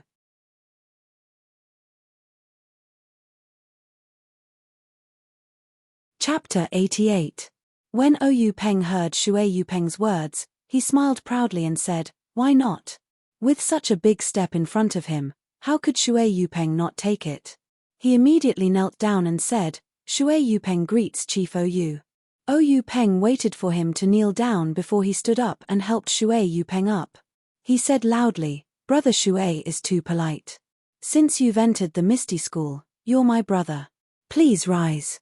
When the rest of the people saw this, they all laughed and went up to congratulate him. Thus, Shui Yupeng once again greeted everyone one by one. After everyone returned the greeting, Yupeng asked the gang members to bring a few chairs over for everyone to sit down. Yupeng smiled and said to Shui Yupeng, "Brother Shui, are you curious as to why I let you take over Luo Shui and not let someone else replace you?" Shui Yupeng cupped his hands and said, "Since Chief has made such an arrangement, there must be a reason for it. This subordinate will definitely listen to Chief's arrangements. However, this subordinate is indeed curious. From the elders to the hall masters, there are many people who can replace this subordinate. For Chief to use this subordinate is out of this subordinate's expectations. This subordinate is all ears, please help me clear up my doubts." When Yupeng heard Shui Yupeng call him subordinate, he smiled and said, "Brother Shui, you don't have to call me subordinate. My Misty School doesn't have that many rules and I don't see Brother Shui as a subordinate. If you're willing, Brother Shui can call me brother." Shui Yupeng readily accepted and said with a smile, "Since Chief has said so, how can this brother not obey?" Yupeng continued, "Although the battle between the Luo Shui gang and Misty School was intense, the disciples of Misty School were all elites and knew how to hold back. Although the Luo Shui gang was taken down, they didn't suffer heavy casualties. It could even be said that they didn't hurt their bones, but their morale was broken. What the Misty School needs to do now is to regain the morale of Luo Shui so that they can deal with the prying eyes of the other gangs. If it was someone else, not only would they have to reshuffle the cards, they would also have to face the doubts of the other gangs. Although Misty School can support them with force, there will still be internal friction and hidden dangers. This is something the Misty School cannot accept. Moreover, as Brother Shui knows, the Misty School doesn't have any brothers who are proficient in water matters. The Luo Shui gang will still have to be managed by the people of Luo Shui gang. The most suitable candidate for this position. Otherwise, I wouldn't have spent so much effort to invite Brother Shui to join my Misty School." Shui Yupeng still didn't believe him and said, "Don't tell me Chief can rest assured that brother will go to Luo Shui?" "Haha," Yupeng laughed and said, "Brother Shui, don't use people you don't trust. I can't help but feel at ease letting Brother Shui go to Luo Shui. However, I must let Brother Shui have some concerns. Brother Shui doesn't need to bring your family to Luo Shui. You can settle down in my Misty Mountain Villa. Luo Shui isn't that far and Brother Shui can return to the sect often. Moreover, I see that nephew Tian Tian has a unique physique and is a martial arts talent. After this year, I'll let Cheng Yu or Ah Hai take him in and let him practice my Misty Mountain Villa's techniques. In the future, he will definitely be a pillar of the martial arts world who possesses the strengths of two sects." Shui Yupeng's expression changed slightly and quickly returned to normal. He cupped his fists and said, "Thank you Chief for the arrangement." Yupeng saw this and said with a smile, "Brother Shui doesn't seem to understand what I mean. However, it's no wonder. Since I'm letting Brother Shui join my Misty School, I'll naturally give Brother Shui some benefits. Otherwise, how could Brother Shui be so willing?" Looking at Shui Yupeng's puzzled expression, Yupeng laughed heartily and said, "Brother Shui, in Jianghu, there are many sects. Gangs also spring up like bamboo shoots after a spring rain. New gangs are formed and old gangs are destroyed. A new generation replaces the old in Jianghu. For example, since the Luo Shui gang was established by the previous chief, it has only been 2 generations, close to 30 years. Shui Yupeng nodded and said, yes. However, in the past 30 years, gangs like the Luo Shui gang are as numerous as carps crossing the river. There are countless of them. Yupeng continued, in Jianghu, sects rise one after another, each leading the way for hundreds of years. However, there are still some sects that remain standing. They are like the rocks in the river. No matter how the situation in Jianghu changes, they are the eternal protagonists. I'm sure Brother Shui knows about these sects. Shui Yupeng smiled and said, of course. Think about the Dailin Temple and the cult of incense. These super sects have been in Jianghu for hundreds of years. How can I not know? Yupeng nodded and continued, these super large sects have their own fixed mountain ranges, occupying a radius of dozens of miles for their disciples to live and practice martial arts. The most important thing is that these super large sects have their own martial arts heritage, and their disciples practice the martial arts of their own sects. These martial arts are mostly of the highest quality in Jianghu, so they can practice twice as fast with half the effort compared to ordinary martial arts. Moreover, these sects have their own methods of selecting disciples, so they can ensure that they can pick out suitable disciples from the masses of ordinary people, ensuring the prosperity of their sects. Shui Yupeng smiled bitterly and said, faction leader is right. For example, I've only heard of the Dailin Temple's Buddha's Palm and Grasping Flower Heart Sutra. I've never seen them before. The Luohan Fist and Erlang Fist that are popular in Jianghu are probably low-level martial arts that the Dailin Temple disdains to practice. The Dailin Temple's Neigong Heart Sutra is rarely taught to outsiders. The Luo Shui faction doesn't even have their own Neigong Heart Sutra. I've only managed to obtain a Neigong Heart Sutra that was left behind by others. Otherwise, I don't know where in Jianghu I'd be holding swords and using blood to exchange for life. Yupeng said, yes, Brother Shui's Sai is the voice of many people in Jianghu. It's easy to enter Jianghu, but difficult to practice martial arts. Without good luck and the heritage of a sect, it's extremely difficult to practice profound martial arts. Shui Yupeng was still puzzled. These were secrets that were not easily known to the lower levels of Jianghu, but to the faction leaders and leaders of various sects, it was extremely common knowledge. What did Yupeng mean by saying it today? He could not help but frown, but he still said, yes, back then, when I was in my teens, I ran away from home and wanted to make a living in Jianghu. But I was fooled and joined a small faction. After fighting and killing for several years, I finally understood the situation in Jianghu. Only then did I know that the Dailin Temple and the incense cult were the holy places to practice martial arts. When I found a chance to go there and learn martial arts, I was told that I was already past the age to practice martial arts. Although I did learn some martial arts in those years of life and death battles, they were nothing but trash in the eyes of others. They were not worth mentioning at all. Now that I think about it, I was too impulsive and my thoughts were extremely naive. I thought that I could practice profound martial arts in Jianghu, really. At this point, Shui Yupeng shook his head, looking as if he could not bear to look back on the past. Yupeng also agreed, Brother Shui is right. In Jianghu, it's always been the master who chooses the disciple. There's no such thing as the disciple looking for the master. Most of the disciples are selected at a young age to strengthen their muscles and bones and to forge their meridians. Occasionally, there are those who are not selected. Even if they have excellent aptitude, after their meridians are fixed, their achievements will be limited. Not to mention the Dailin Temple and the incense cult, even my Misty School will not accept most of them. Moreover, even if they have entered the sect, their aptitude still depends on their aptitude. Some practice external martial arts, some practice internal martial arts. Different martial arts have different effects on different people. If the sect you enter doesn't have a suitable martial arts for you, your 10 years of practice will only be regarded as 1 year of practice for others. How can you stand out? Therefore, the martial arts inheritance of a sect and the foundation of the sect's cultivation methods are extremely important. Shui Yupeng's heart was filled with sorrow. Faction leader, you're right.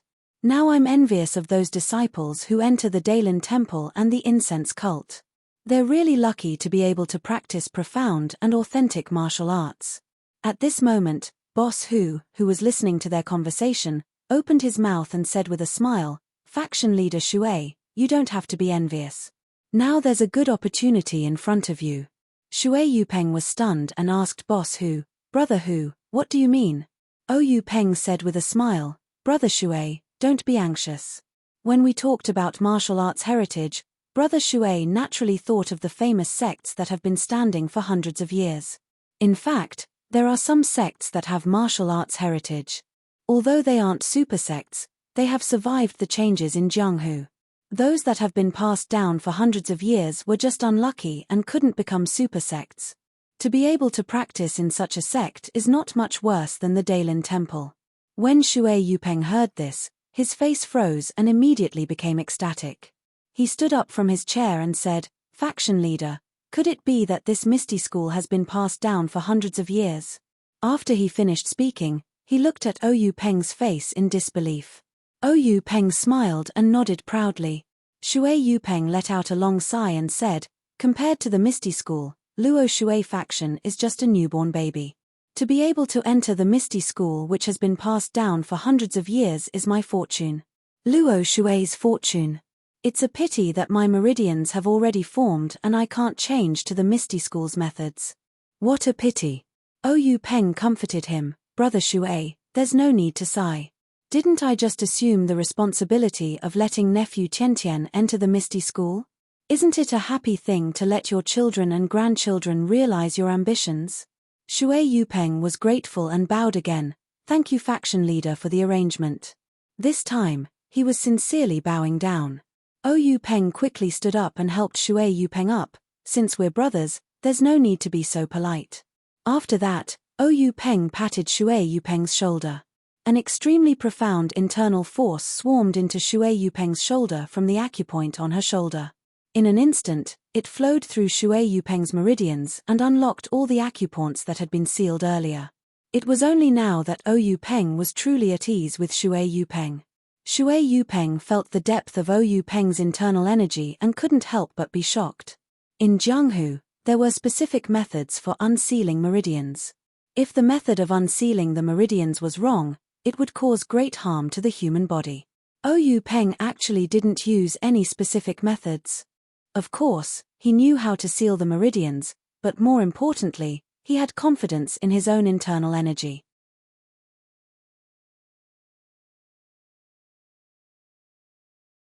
Chapter 89.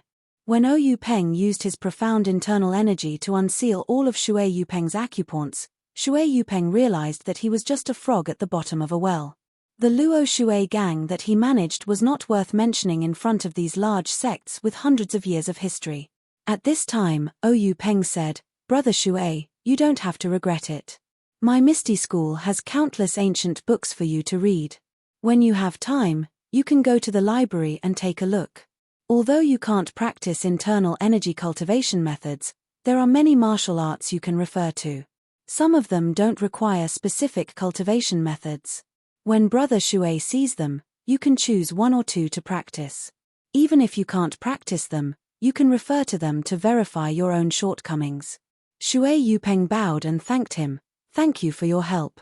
Yupeng patted Shui Yupeng's shoulder and said with a smile, "We're already brothers. Brother Shui is too polite. Hurry up and take a bath. There are other brothers waiting for us in the assembly hall. They're all waiting for Brother Shui to join us." At this time, Liu Qingyang, Liu Laowu, who was sitting below, had been impatient for a long time. If it weren't for Yupeng's repeated warnings, he wouldn't have been able to sit still. When he heard this, he immediately jumped up and shouted, "Motherfucker, gang leader Shui, hurry up and take a bath. Now, my mouth is so thin that a bird is coming out." Shui Yupeng smiled apologetically and said, "I'll go right away. Brothers, you can go first." Then, Shui Yupeng followed old Fourth Shangguan to take a bath and change clothes. The others chatted and laughed as they returned to the assembly hall. The assembly hall was still filled with laughter, but everyone felt strange. Gang leader Ou had been out for a long time, So why hadn't he come back yet? When would the celebration begin? Ou Yang and big sister Qin were also whispering to each other. From time to time, they would look at the entrance of the assembly hall. When Ou Peng and the others came back, Ou Yang was relieved. Looking at her brother's obviously more high-spirited expression, Ou Yang knew that her brother must have done something big. But, what was it? Ou Peng walked into the assembly hall and came to his seat. He didn't sit down, but turned around and said to everyone, "Brothers and sisters, I'm sure you've been waiting for a long time. I announce that the celebration feast will begin now. Let's all get drunk later." When everyone saw that the celebration banquet was held in the meeting room, they couldn't help but be pleasantly surprised. It seemed like the gang leader was really happy. They couldn't help but shout, "All right, thank you, gang leader. We'll definitely get drunk in a while." Soon after, the gang members and servants brought up a sumptuous amount of wine and water. The celebration banquet began in a lively manner. Not long after, the dishes were placed on the table. At this time, everyone was quiet, waiting for their leader to propose the first toast. However, when they saw that Ou Peng was sitting there steadily and didn't immediately get up, everyone was very surprised. Some people even began to whisper. Suddenly, two people came in from outside the door of the meeting room. The one in front was very familiar to everyone. It was Shangguan Fengliu of the Six Ethereal Tigers. Following closely behind was a man in white. His face was tense and he looked a bit tired, but his eyes were filled with joy. He raised his head slightly, showing a completely different temperament. Although he didn't look the same as Ou Peng, the two looked surprisingly similar. Everyone couldn't help but compare this person with Ou Peng in their hearts. They felt that Ou Peng and this person were very similar, and it was difficult to tell who was better. But who was this person? When the man in white followed Shangguan Fengliu to stand in front of Ou Peng personally stood up and offered the seat next to him. Everyone's doubts grew. Who was this person? He actually had such an identity. Just as everyone was whispering, Ou Peng stood up and raised his wine cup, saying, "Brothers and sisters of the gang, the first toast of today's celebration banquet is a toast to everyone present. With everyone's hard work, the Misty School has become more prosperous with each passing day. With today's atmosphere, I hope that everyone will continue to work together in the future and make our family even better. Every day, there will be flourishing progress. Misty School is my home. Our development depends on everyone. Come, let me toast everyone." After he finished speaking, he was the first to drink the wine in his hand.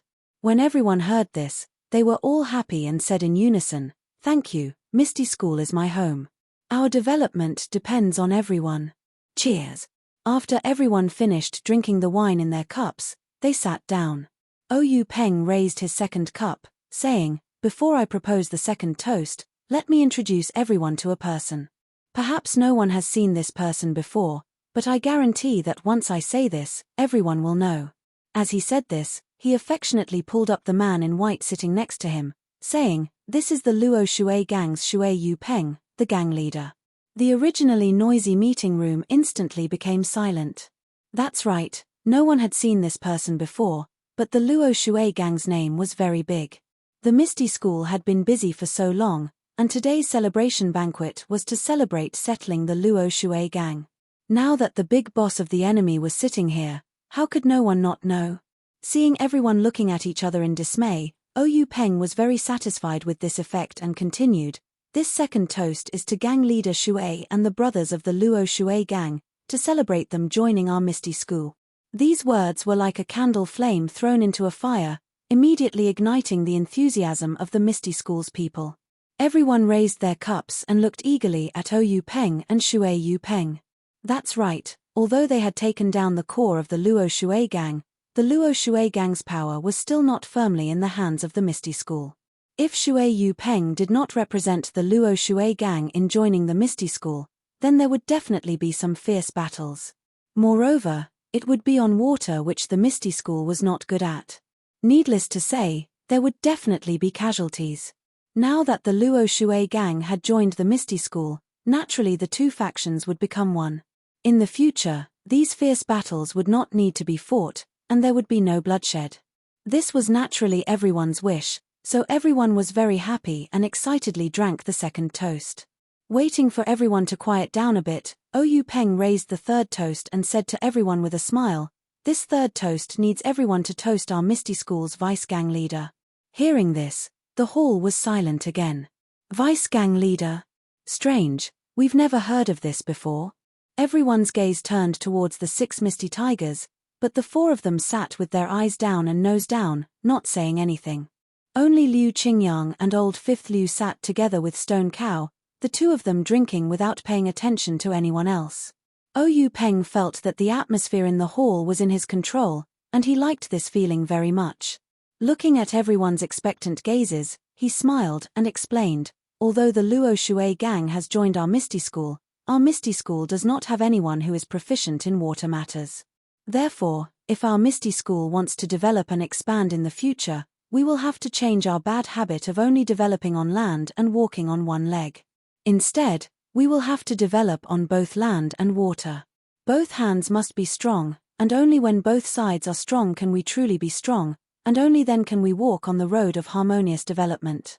In view of this, we plan to use the Luo Shui gang as a test subject, and give them special policies. We will make the Luo Shui gang a special gang, under the direct leadership of the Misty School's elders. The Luo Shui gang's development will be decided by the people of the Luo Shui gang, and we will give them a high degree of self-control. We will encourage the people of Luo Shui to control Luo Shui, and this policy will not change for the next 20 years. In the future, the gang leader of the Luo Shui gang will be called Chief Executive, which means special leader. Moreover, this Chief Executive will directly be our Misty School's vice gang leader. Therefore, the first Chief Executive of the Luo Shui gang will be Vice Gang Leader Shui Peng. Come, everyone, let's toast Vice Gang Leader Shui. Shui Peng, who was standing to the side, was stunned on the spot. This day's experience could be said to be extremely thrilling, as exciting as jumping off a cliff. Just a moment ago, he was still in the upper echelons of the Luo Shui gang, but in an instant, he fell to the bottom of the valley, and became a captive of the Misty School. A long sword flashed in front of his eyes, and he thought that his life was coming to an end. Even Shui Peng's nerves of steel couldn't help but crack. However, after Ou Peng's wave of combo punches, he was dazzled. For himself, for his family, for the pursuit of the peak of martial arts, and for his child, he was willing to enter the Misty School. He originally thought that he would just be a puppet gang leader, and at this moment, he had a calm heart, and very low-key participated in this so-called celebratory feast. But this Ou Peng's words, once again, elevated him to the top of the slope. Now, standing on the high cliff, looking at the abyss that he had just jumped, he really didn't dare to believe that this was real. He couldn't help but hurriedly refuse. "Gang leader, this is too frightening. This brother has a heart condition, you can't play with him like this." Ou Peng laughed heartily, saying, "Vice gang leader Shui, do you think I'm joking with you? Our Misty School is most particular about using virtue to win people over. Brother Shui has been in the Luo Shui gang for many years, and everyone knows that you have a chivalrous heart. Even in the Misty School, everyone admires you. It is extremely suitable for you to lead the Luo Shui gang.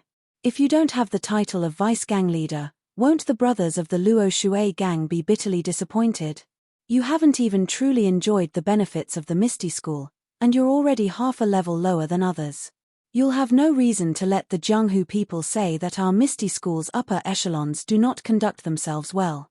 The position of vice gang leader will definitely be given to the Luo Shui gang. I've already said it out loud in front of everyone, do you still want me to take it back?" Shui Peng was extremely excited, and held Ou Peng's hand as he said, Organization, I've finally found an organization.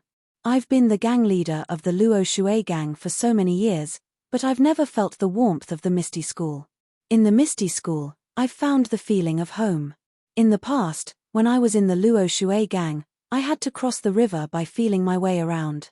Now that I've followed the Misty School, it's truly a broad path.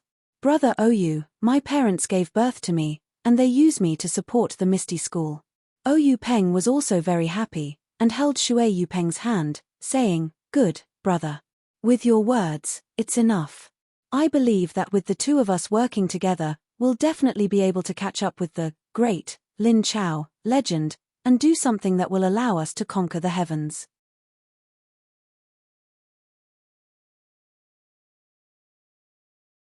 Chapter 90. The celebration banquet reached its first climax with sect leader Oyu's vision of the future. Everyone in the meeting hall was excited as if they had been injected with chicken blood. They raised their cups to each other, as if the entire Jianghu had become ethereal. Naturally, there were still sober people in the hall. For example, Oyu Peng, who was surrounded by everyone, the 6 ethereal tigers who were competing with the other elders in drinking, and Oyu Yang, who was laughing with the female disciples. There was no lack of intelligent people in Jianghu, but there was a lack of great people who could direct the thoughts and actions of fools. Perhaps they knew that some words could not be trusted, but looking at the bloody Jianghu, why couldn't they sing today and drink today? Outside the meeting hall, the twilight was like a song. A few days after the celebration banquet, Shui Yupeng rushed to Luo Shui to regain control of the Luo Shui gang. Under Shui Yupeng's repeated requests, Oyu Peng reluctantly sent Shangguan Fengliu and a group of elites to accompany her and assist her in handling the affairs of the Luo Shui gang.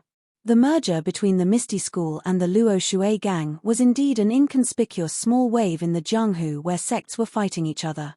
It did not attract much attention, but in some places, there were different reactions. Wan Jian Peak, Meeting Hall. Wan Chengjiu listened to the report with a gloomy face. He slapped the armrest of his chair and said, "If the Misty School continues to develop, how will my Wan Jian Peak deal with it? Everyone, do you have any good suggestions? If not, go to the grassroots and find a few representatives to come up with a proposal for us to discuss."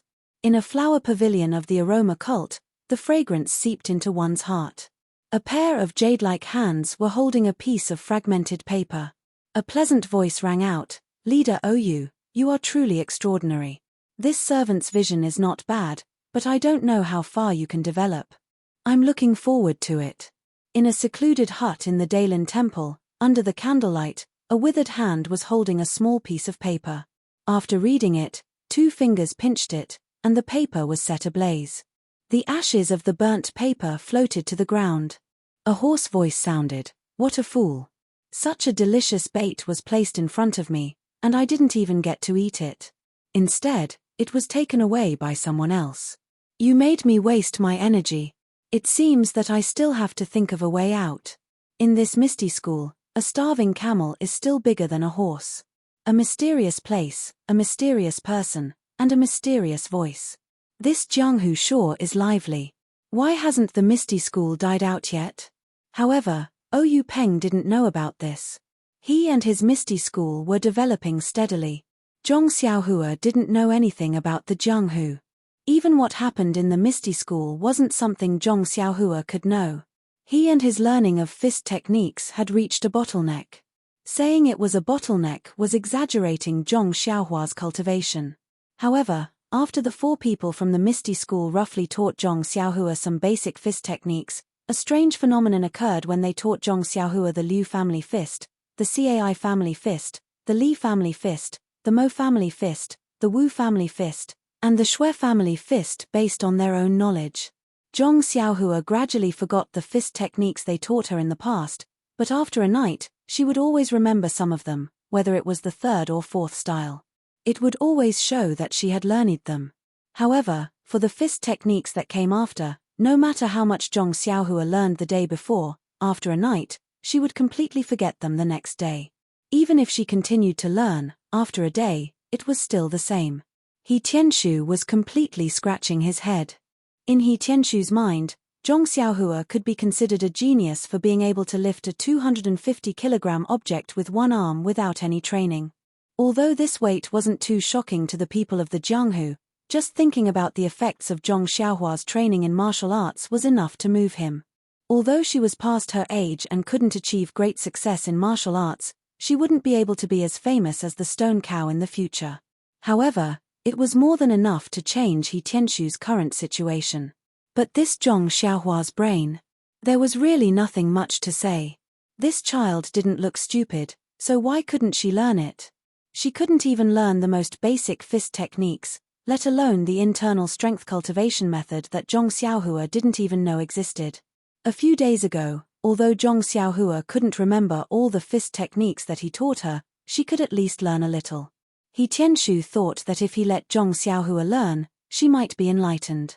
But now, He Tianshu was completely disheartened. Zhong Xiaohua, this rotten wood, was completely rotten and couldn't be carved. Therefore, He Tianshu said, Zhong Xiaohua, your cultivation has now reached a bottleneck. Breaking through this bottleneck depends on luck. For the time being, I won't teach you other fist techniques. You should practice the previous fist techniques first. When you break through the bottleneck, I'll teach you. He sent Zhong Xiaohua away and left Zhong Xiaohua to practice the horse stance while thinking about those incomplete fist techniques. However, this Zhong Xiaohua was also very diligent and hardworking. Every day, he would wake up when the sun rose and never return to the house until late at night. He would always practice martial arts at that place. No matter if it was wind or rain, he wouldn't move even if lightning struck him.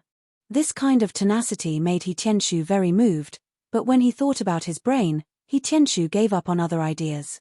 He Tianshu wasn't the only one who was moved. One-armed elder Yu also came to watch Zhong Xiaohua practice almost every day. He knew his situation like the back of his hand and nodded his head every time. However, this nod was to affirm Zhong Xiaohua's hard work. It had nothing to do with talent at all. On this day, at night, the wind was clear and the stars were sparse. He Tianshu was in a very good mood. When he saw Zhong Xiaohua practicing the same few moves over and over again, his heart skipped a beat. He called for a pause and said, Zhong Xiaohua, you've been practicing for so long and at least know some fist techniques. Today, I'll let you spar with a real martial arts practitioner. How about it? Zhong Xiaohua looked at He Tianshu and said, Captain He, do you think I can do it? He Tianshu smiled and said, why not? Martial arts experts also start from the basics. You don't have to be afraid. I'll ask Little to go easy on you and let him spar with you. After he finished speaking, he said to a Misty School disciple who was practicing next to him, Little come over here and spar with Zhong Xiaohua. You can just practice with him. Don't take it seriously. Little retracted his moves and said, okay, Captain He, I understand. Then, he closed his legs and put his palms forward. Zhong Xiaohua took a look. Oh, this is familiar. Isn't this the Arhat fist starting stance? Although this was his first time sparring with someone and his palms were already sweating, he still followed Little example and went into a starting stance. Then, Little shouted, Zhong Xiaohua, you go first. Zhong Xiaohua replied, okay. Brother Nai, be careful. After he finished speaking, he raised his leg and moved forward. He pushed his right fist forward and punched Zhong Xiaohua. That Little Nai saw that Zhong Xiaohua's fist was getting bigger and bigger. When it was right in front of him, he twisted his body and used his left hand to hold Zhong Xiaohua's wrist while his right hand punched Zhong Xiaohua's nose. But a mortal's nose was a weak spot. Although Little was going easy on him, Zhong Xiaohua's tears still flowed. He couldn't see anything and didn't care about practicing anymore. He turned around and used his shirt to wipe his tears. After Zhong Xiaohua finished wiping his tears, he looked at Little Nai and said with a determined expression, Come, Brother Nai, let's continue. After he finished speaking, the two went into a fighting stance again. This round of sparring was a copy of the first round, except that Zhong Xiaohua charged forward too quickly. Little Nai couldn't hold back his fist in time. That first punch landed solidly on Zhong Xiaohua's nose. Immediately, Zhong Xiaohua's nose bled. Zhong Xiaohua immediately jumped out of the circle. As he wiped the blood from his nose, he shouted, I'm not fighting anymore, I'm not fighting anymore. You're cheating. Why didn't you follow the routine? Everyone was stunned. If it wasn't for the time they spent with Zhong Xiaohua and trained their nerves, this sentence was enough to make them short-circuit. Poor Zhong Xiaohua. He thought they were going to follow the routine. Everyone sighed, self-taught talent really can't do. It's better to be a full-time student with a master and a formal education. After Zhong Xiaohua finished cleaning up, He Tianshu told him the meaning of the sparring. Zhong Xiaohua finally understood. What he said was true.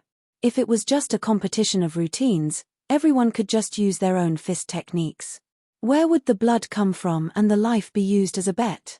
For the third time, Zhong Xiaohua was very careful. He slowly followed Nai Xiaoer's steps and moves. He began to show a little of his moves. Although he was very unfamiliar with it, it was the first step. However, his hands, arms, and legs were all very stiff. He was like a virgin who had just entered a field of flowers, paying attention to his left and right, up and down. He was really like a clumsy bear. On the other hand, Nai Xiaoer actually had a fiddling attitude. His fists and legs were extremely beautiful, flying here and there like a butterfly. Zhong Xiaohua's fists and legs could not land on him at all, and his own body, face, and legs were all hit by Nai Xiaoer. In the end, Zhong Xiaohua was also extremely angry. When he saw Nai Xiaoer use a move, he felt that the move of Erlang Punch was suitable, so he used all the strength in his body and punched Nai Xiaoer. His fist arrived in front of Nai Xiaoer's eyes with a whoosh sound. The strength of his fist did not seem to be inferior to the punch he had thrown at He Tianshu that day. In Zhong Xiaohua's mind, he should at least send Nai Xiaoer flying. After all, this was a fist with the strength of 250 jin. However, the reality was far beyond Zhong Xiaohua's expectations. When Nai Xiaoer saw the fist coming, he didn't panic. His fist turned into a palm. One hand wrapped around a bowl with golden silk and caught Zhong Xiaohua's fist. His other hand reached forward and grabbed Zhong Xiaohua's collar. Then, he spun around and used the 4 tails to lift 1,000 jin technique. He pulled Zhong Xiaohua's body along the direction of his fist. In an instant, Zhong Xiaohua's small body flew off the ground like an arrow. Fortunately, there was a medicinal field in front. The soil was soft and the medicinal plants were also ordinary. When He Tianshu saw this, he didn't stop him. In fact, He Tianshu's loss of confidence in Zhong Xiaohua was also because of this. She had the strength, but she didn't know how to use it. It was like a 3-year-old child who could play with 1,000 jin meteor hammer. Although it was amazing, if he wasn't careful, the result would be his head being smashed. At that time, he would lose his life. And although Zhong Xiaohua had the strength of 1,000 jin, the path of fist techniques was like rotten wood. She couldn't use her strength. This Nai Xiaoer was just a low-level disciple of the Misty School. A simple 4 tails to lift 1,000 jin technique was enough to take Zhong Xiaohua's life, let alone others. Not long after, as expected, a dusty Zhong Xiaohua safely returned. Only her clothes were covered in dust and her hair was covered in mud. At this time, Zhong Xiaohua didn't have the regret and dejection that He Tianshu thought. Instead, she was unusually happy. She walked in front of Nai Xiaoer and hurriedly asked what fist technique it was. Why didn't she teach it to him a few days ago? Nai Xiaoer looked at her innocently and pitifully pointed at He Tianshu and said, "Brother, I'll have to let Captain He tell you." Zhong Xiaohua quickly walked over and begged He Tianshu to teach her this fist technique. He Tianshu didn't know whether to laugh or cry and said, "Zhong Xiaohua, I'm very supportive of your desire to learn martial arts. But everything has to be done step by step. If you don't have a good foundation, you won't succeed in learning any high-level martial arts. The martial arts that Xiaoer is using isn't a fist technique. It's just an application of fist techniques. You haven't even learned the basics of fist techniques. How can I teach you? Moreover, this 4 tails to lift 1,000 jin technique doesn't just require posture. It also requires the application of strength. This is a technique unique to the Misty School. You're not a disciple of the Misty School now, so I don't dare to teach you. Even if you want to learn, I'll have to ask the manor head and wait for the relevant leader's approval before I can consider it." After that, He Tianshu smiled apologetically and said, "I'll reveal one more thing. This approval needs to be sought from the various leaders and then passed down layer by layer. By the time it reaches me, I don't know how long it'll take. The style of the higher-ups is debatable. You'd better practice your fist technique steadily and pass your bottleneck before you can make any plans." Zhong Xiaohua was rejected by He Tianshu and was slightly sad. But he also knew that he had only gained the manor head's favor. It was already good enough that he was fated to learn the fist techniques. And seeing that He Tianshu didn't hide anything from him, he knew that he had learned quite a lot. However, his fist techniques were indeed too weak. Before he learned everything and received He Tianshu's approval, he didn't have the right to complain. Zhong Xiaohua's first martial arts competition thus ended. Tanai Xiaoer, it was just a game. But Zhong Xiaohua saw a whole new world. At least he knew that the competition didn't follow the rules. Then, it seemed that he suddenly had a flash of inspiration. Even if he didn't learn the full set of moves, he could still compete. Then, why did team leader He keep asking him to learn the full set of fist techniques before talking about the next step? This question stayed in Zhong Xiaohua's mind for a long time and he didn't have an answer. However, this didn't affect his enthusiasm to practice martial arts. After team leader He and the others from the Misty School washed up and went to bed, Zhong Xiaohua still continued to practice his shabby fist techniques. Zhong Xiaohua had been in the Huanxi mountain villa for more than a month. On weekdays, he leveled the herbal field, uprooted the weeds, and watered the fields. What he did was the usual business in the Guozhuang house. He also practiced his fist techniques in the morning and at night. His life was very comfortable. Moreover, the meals were delicious and there was a constant supply of meat. In Zhong Xiaohua's eyes, this was the life of an immortal. He had long put aside his homesickness and even almost forgot that he had a biological second brother in the nearby Pingyang city. The manservants in the Huanxi mountain villa had a few days off every month. They could go out or rest in their own rooms. Naturally, it was very relaxing to rest in the villa.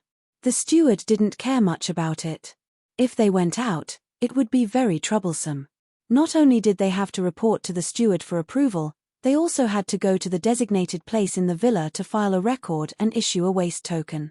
They would only be allowed to go out after they agreed on a time to return to the villa. On this day, after Zhong Xiaohua finished practicing her fist techniques, she walked into the small house with a frown. However, she found that Ma Jing was actually using a copper basin to wash his feet. Zhong Xiaohua was shocked. She quickly turned her head and thought strangely, the sun still rises from the east as usual. I don't know that this sloppy Ma Jing is actually washing his feet today. As she thought, she quickly walked forward and touched Ma Jing's forehead with concern. Then, she touched her own forehead and said in puzzlement, "Brother Ma, you don't have a fever." Ma Jing said angrily, "Of course I'm not sick. Why would I have a fever? It's such a good day. I can go out and breathe in the fresh air. Why would I be sick?" Zhong Xiaohua didn't understand and asked, "Brother Ma, what do you mean? The air in this villa is very fresh every day. It's just that it's different from our house."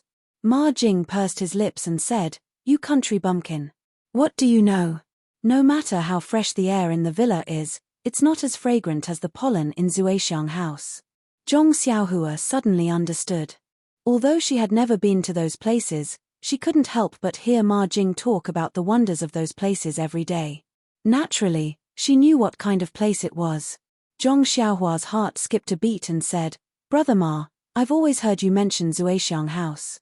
It seems like you're going there today." Ma Jing looked around carefully and said softly, "You're young but you know a lot. You're very smart. Your brother Ma is going there to take care of their business." "Why? You want to go too?" Zhong Xiaohua said carefully, "Brother Ma, you're mistaken. I just want to ask. I've been in the villa for a month and haven't left the villa. I heard that we can go out every month. I want to follow Brother Ma to Pingyang City. I won't be going to Zuexiang house, but it's good to walk around." Ma Jing tilted his head and thought for a while. He guessed that Zhong Xiaohua wouldn't delay his important matters and nodded his head in agreement. Zhong Xiaohua was overjoyed and thanked him. Then, she quickly tidied up and sat by the Kang bed to wait for Ma Jing. She thought that Ma Jing would be done tidying up very quickly. But seeing Ma Jing tidying up this and fiddling with that, tidying himself from head to toe and changing his appearance completely, Zhong Xiaohua felt a sense of freshness. How was this the sloppy Ma Jing? He was simply a handsome and dashing fair-skinned young gentleman. Zhong Xiaohua was dumbfounded. He looked outside and saw that the sun was already high up in the sky. It was already late. This Ma Jing took longer to dress up than the ladies on the sedan. He couldn't help but urge him, "Brother Ma, can you hurry up? It's already late." Who knew that Ma Jing was still calm and unhurried. He looked at himself in the mirror again and said, "I'm not busy, I'm not busy. The ladies at Zuexiang House are probably still dreaming. Why should I go so early?" Zhong Xiaohua was so angry that his nose was crooked and he almost fainted on the Kang bed. Fortunately, he had been hanging out with Ma Jing for a long time and was knowledgeable. He immediately took the horse stance and didn't fall.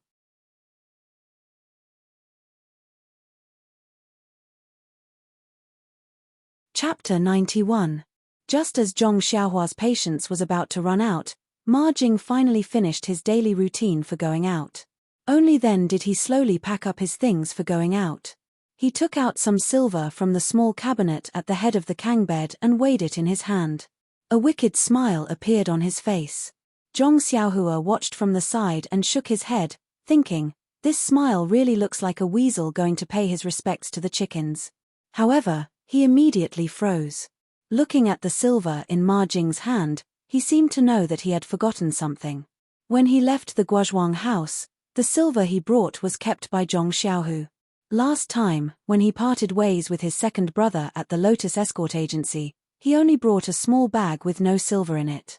After staying in the villa for more than a month and not using any silver, he naturally couldn't remember. Now that he was going out, it would be difficult to go out without some silver. Of course, Zhong Xiaohua immediately remembered that when he came to the villa, elder sister Qiu Tong seemed to have said that if he worked in the villa, he would receive 3 coins of silver every month. However, he didn't know how to use the silver. He couldn't go find Qiu Tong now. After being in the villa for so long, Zhong Xiaohua also knew that Qiu Tong stayed in the inner courtyard of the villa. Most of the people who lived there were women. It wasn't good for the servants and other people to go there directly. Moreover, Qiu Tong's status in the villa wasn't low. If he went to find her for such a small matter, it would seem like he was too calculative. Why didn't he ask Ma Jing in front of him? Thinking of this, Zhong Xiaohua went up to Ma Jing and asked with a smile, "Brother Ma, I want to ask you something." Ma Jing glanced at him and said, "Say it, brother. There's nothing in the villa that I don't know." Then, he felt that Zhong Xiaohua was looking at the silver in his hand. His expression changed and he immediately put the silver into his clothes. He smacked his lips and said, "Other than this, I want to borrow silver." Zhong Xiaohua said, "That, brother Ma, it's really about the silver." Ma Jing firmly waved his hand and said, "This, I really don't have it." Zhong Xiaohua smiled and said, "This, you can have it." Ma Jing was displeased and said, "Brother, if Big Brother says no, then no. Big Brother is a man of his word."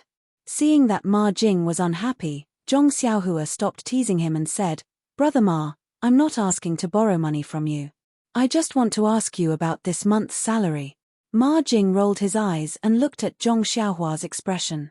After confirming that he didn't want to borrow money from him, he let out a big sigh of relief and said, "Good, kid. You've only been in the villa for a few days and you already know how to joke with your brother. You've really grown up." Zhong Xiaohua quickly smiled and said, "Look at what you're saying, brother Ma. It's all because of your influence that I've improved. As long as you talk about my improvement, the first thing I say is to thank brother Ma. Only then can I thank others." Ma Jing walked forward and patted Zhong Xiaohua's shoulder. He didn't use a lot of strength, but Zhong Xiaohua's shoulder trembled. Zhong Xiaohua's heart also trembled. He thought to himself, in a while, should I go wash the clothes first? Patting Zhong Xiaohua's shoulder, Ma Jing said with satisfaction, "Xiaohua, you're very good. Big Brother will teach you another good thing. As for this gratitude, you don't have to put me first. You can put me second." Zhong Xiaohua was stunned. She asked modestly, "Brother Ma, then should I be the first to thank my parents?" Ma Jing said earnestly, "Wrong, Xiaohua. It's not a problem to thank your parents. First of all, you still have to thank the villa. It's right to say filial piety to your parents. You also have to thank the villa in your heart. You have to put the villa first. Don't just talk about your parents. You have to mention it. Of course, if you thank me, I'll be very happy. It means that you don't need to strengthen your moral education and there's still room for improvement. By the way, you also have to thank the leaders of the villa. They gave you the right to thank not only the villa, but also me, and your parents. Zhong Xiaohua looked as if she had been taught a lesson. She nodded like a chick pecking rice. After Ma Jing finished speaking, he turned his head and asked, "By the way, Xiaohua, what did you say just now?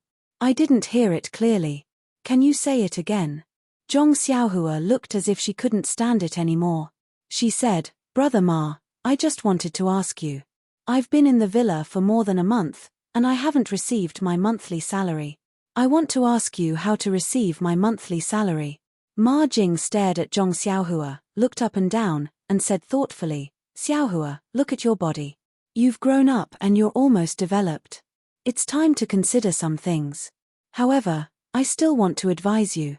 The price of the young ladies of Zuexiang House is not low, but with your monthly salary, it may not be enough. If you insist on having your own way, you'll probably have to borrow money from the accountant for a few more months. However, speaking of borrowing money, I've done it before. You're a newcomer, so they may not be able to do it."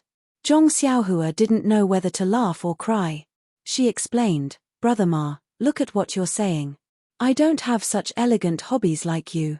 I'm just..." Before Zhong Xiaohua could finish, Ma Jing interrupted and said anxiously, "Xiaohua, let me give you another piece of advice. Even if you don't go to the drunken fragrance brothel, you still can't go to those hidden brothels in the alleys.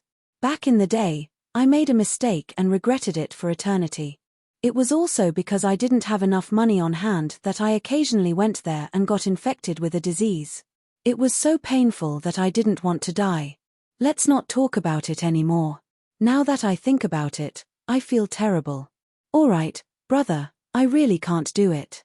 Brother Ma, don't hurt yourself. Brother Ma, don't hurt yourself." After saying that, he went to open the small cabinet on the Kang bed. Zhong Xiaohua hurriedly stopped him and said emotionally, "Brother Ma, can you listen to me? I just want to take out this month's salary to walk around Pingyang City and buy some things." "You're thinking too much." Ma Jing asked tentatively, "Xiaohua, are you sure? You don't need me to lend you money?" Zhong Xiaohua smiled and said, "Brother Ma, I'm sure, sure." Although Ma Jing misunderstood, his intention to lend money to Zhong Xiaohua made Zhong Xiaohua extremely touched. This greatly reduced the influence of his smelly feet in Zhong Xiaohua's heart. After that, Ma Jing explained to Zhong Xiaohua, the monthly salary for this villa is not given out every month. It is stored in the villa's account room. If you need it, you can go to the account room to withdraw it. If you don't need it, it will be kept in the account room until the day you leave the villa.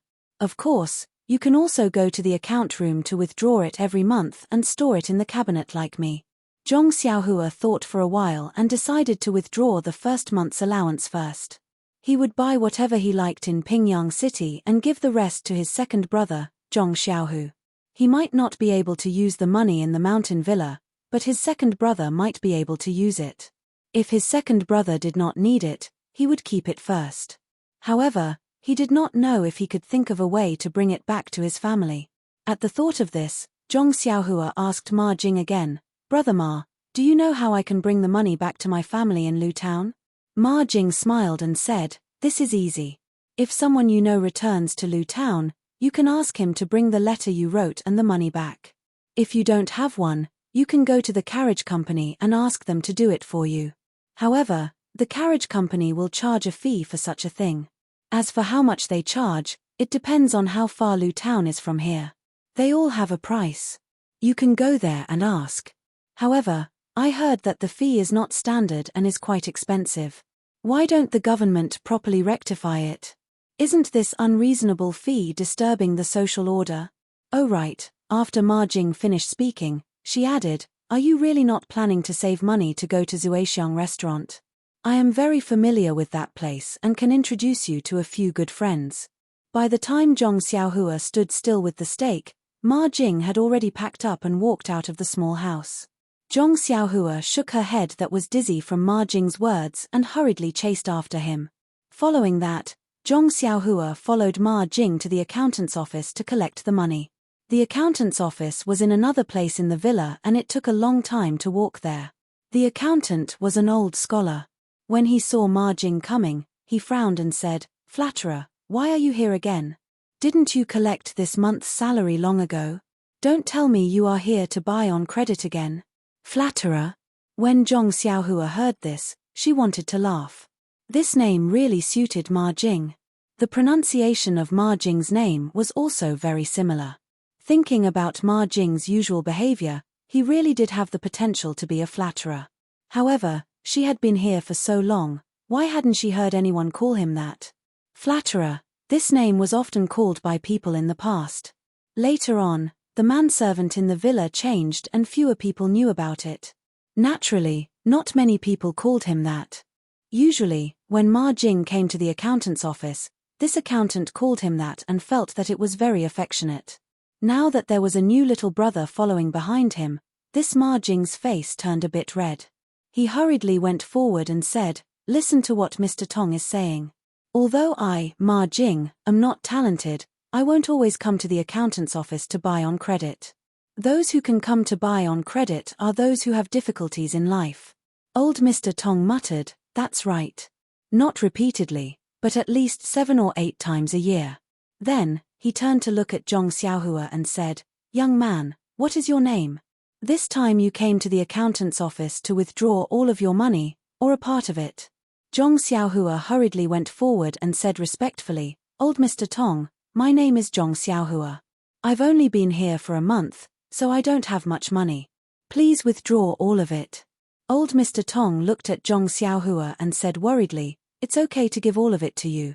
It's your money anyway. However, you have to be careful. Don't spend money recklessly." After saying this, his eyes glanced at Ma Jing. Ma Jing seemed to have noticed old Mr. Tong's gaze. He immediately looked up at the roof of the accountant's office and studied the large peony flower painted on the roof.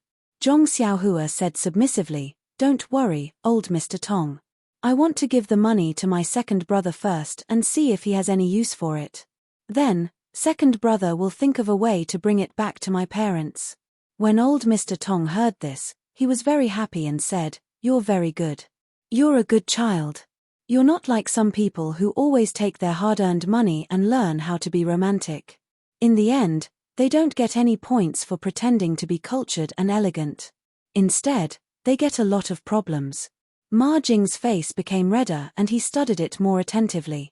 The withdrawal procedure was actually very simple. They just had to compare it with the register and sign or leave a fingerprint. Because it was Zhong Xiaohua's first time here, they had to leave a fingerprint. Not long after, Zhong Xiaohua finished the procedure. She carefully put away the first money she had earned in her life.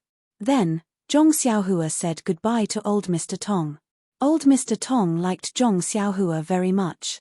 He talked to him a lot and treated him as if he was his own grandson. Seeing Zhong Xiaohua come out, Ma Jing's research project also came to an end. He pulled Zhong Xiaohua and left quickly. Old Mr. Tong opened his mouth and swallowed the words that he didn't say. However, when old Mr. Tong turned around, he suddenly stopped and said, "That's not right. How can Zhong Xiaohua's monthly salary be more than that of a flatterer? Why didn't I notice it just now? Could it be that the manager wrote it wrong?" Then, old Mr. Tong returned to normal and slowly walked into the house. He thought to himself, "It's not my fault that the manager wrote it wrong. Anyway, I withdrew the money from Zhong Xiaohua according to what was written. This child seems to be good. It's fine that she took more. Who told you to write it wrong?" Of course, Zhong Xiaohua and Ma Jing didn't know this. They were walking out of the manor. The last time Zhong Xiaohua entered the manor, he took a carriage and came in from a large side door. However, this accounting house was not on that road. He didn't know the road that Ma Jing took him. In fact, they went out from the original road. He guessed that Zhong Xiaohua didn't know either. The accounting house was not far from the side door. The two of them arrived at the door in a short time. This side door was still guarded by guards. Ma Jing guessed that the guards didn't make things difficult for him because Ma Jing had come here often. Although Ma Jing wanted to get close to him, he understood that it was better for him to stay away from him because he was unapproachable. Although it was the first time that Zhong Xiaohua left the manor, he was already recorded in the register of the manor. Therefore, there was another set of procedures and it was quickly completed. The two of them each received a waste token. There was a subtle difference between the two waste tokens. However, Ma Jing didn't notice it and neither did Zhong Xiaohua. The two of them put the waste tokens in their clothes and hid them properly before leaving through the side door. As soon as they went out, Zhong Xiaohua was stunned and asked, "Brother Ma, that's not right. I remember that I didn't enter this door last time." Ma Jing said with a smile, "There are 5 side doors and 1 main door in our Huanxi manor. Who knows which door you entered last time? By the way, brother, you must keep this waste token well. When you enter the manor later, you have to take it back. If you lose it, it will be very troublesome. You must be careful." Zhong Xiaohua nodded and said, "Of course I know. However, Brother Ma, when will you come back at night? I have to enter the manor with you. Otherwise, I'm afraid that I won't be able to find you on such a long way." Ma Jing curled his lips and said, "Look at how careful you are. Once we enter the manor, it's our world. You're still afraid of losing it. I don't know when I'll come back at night.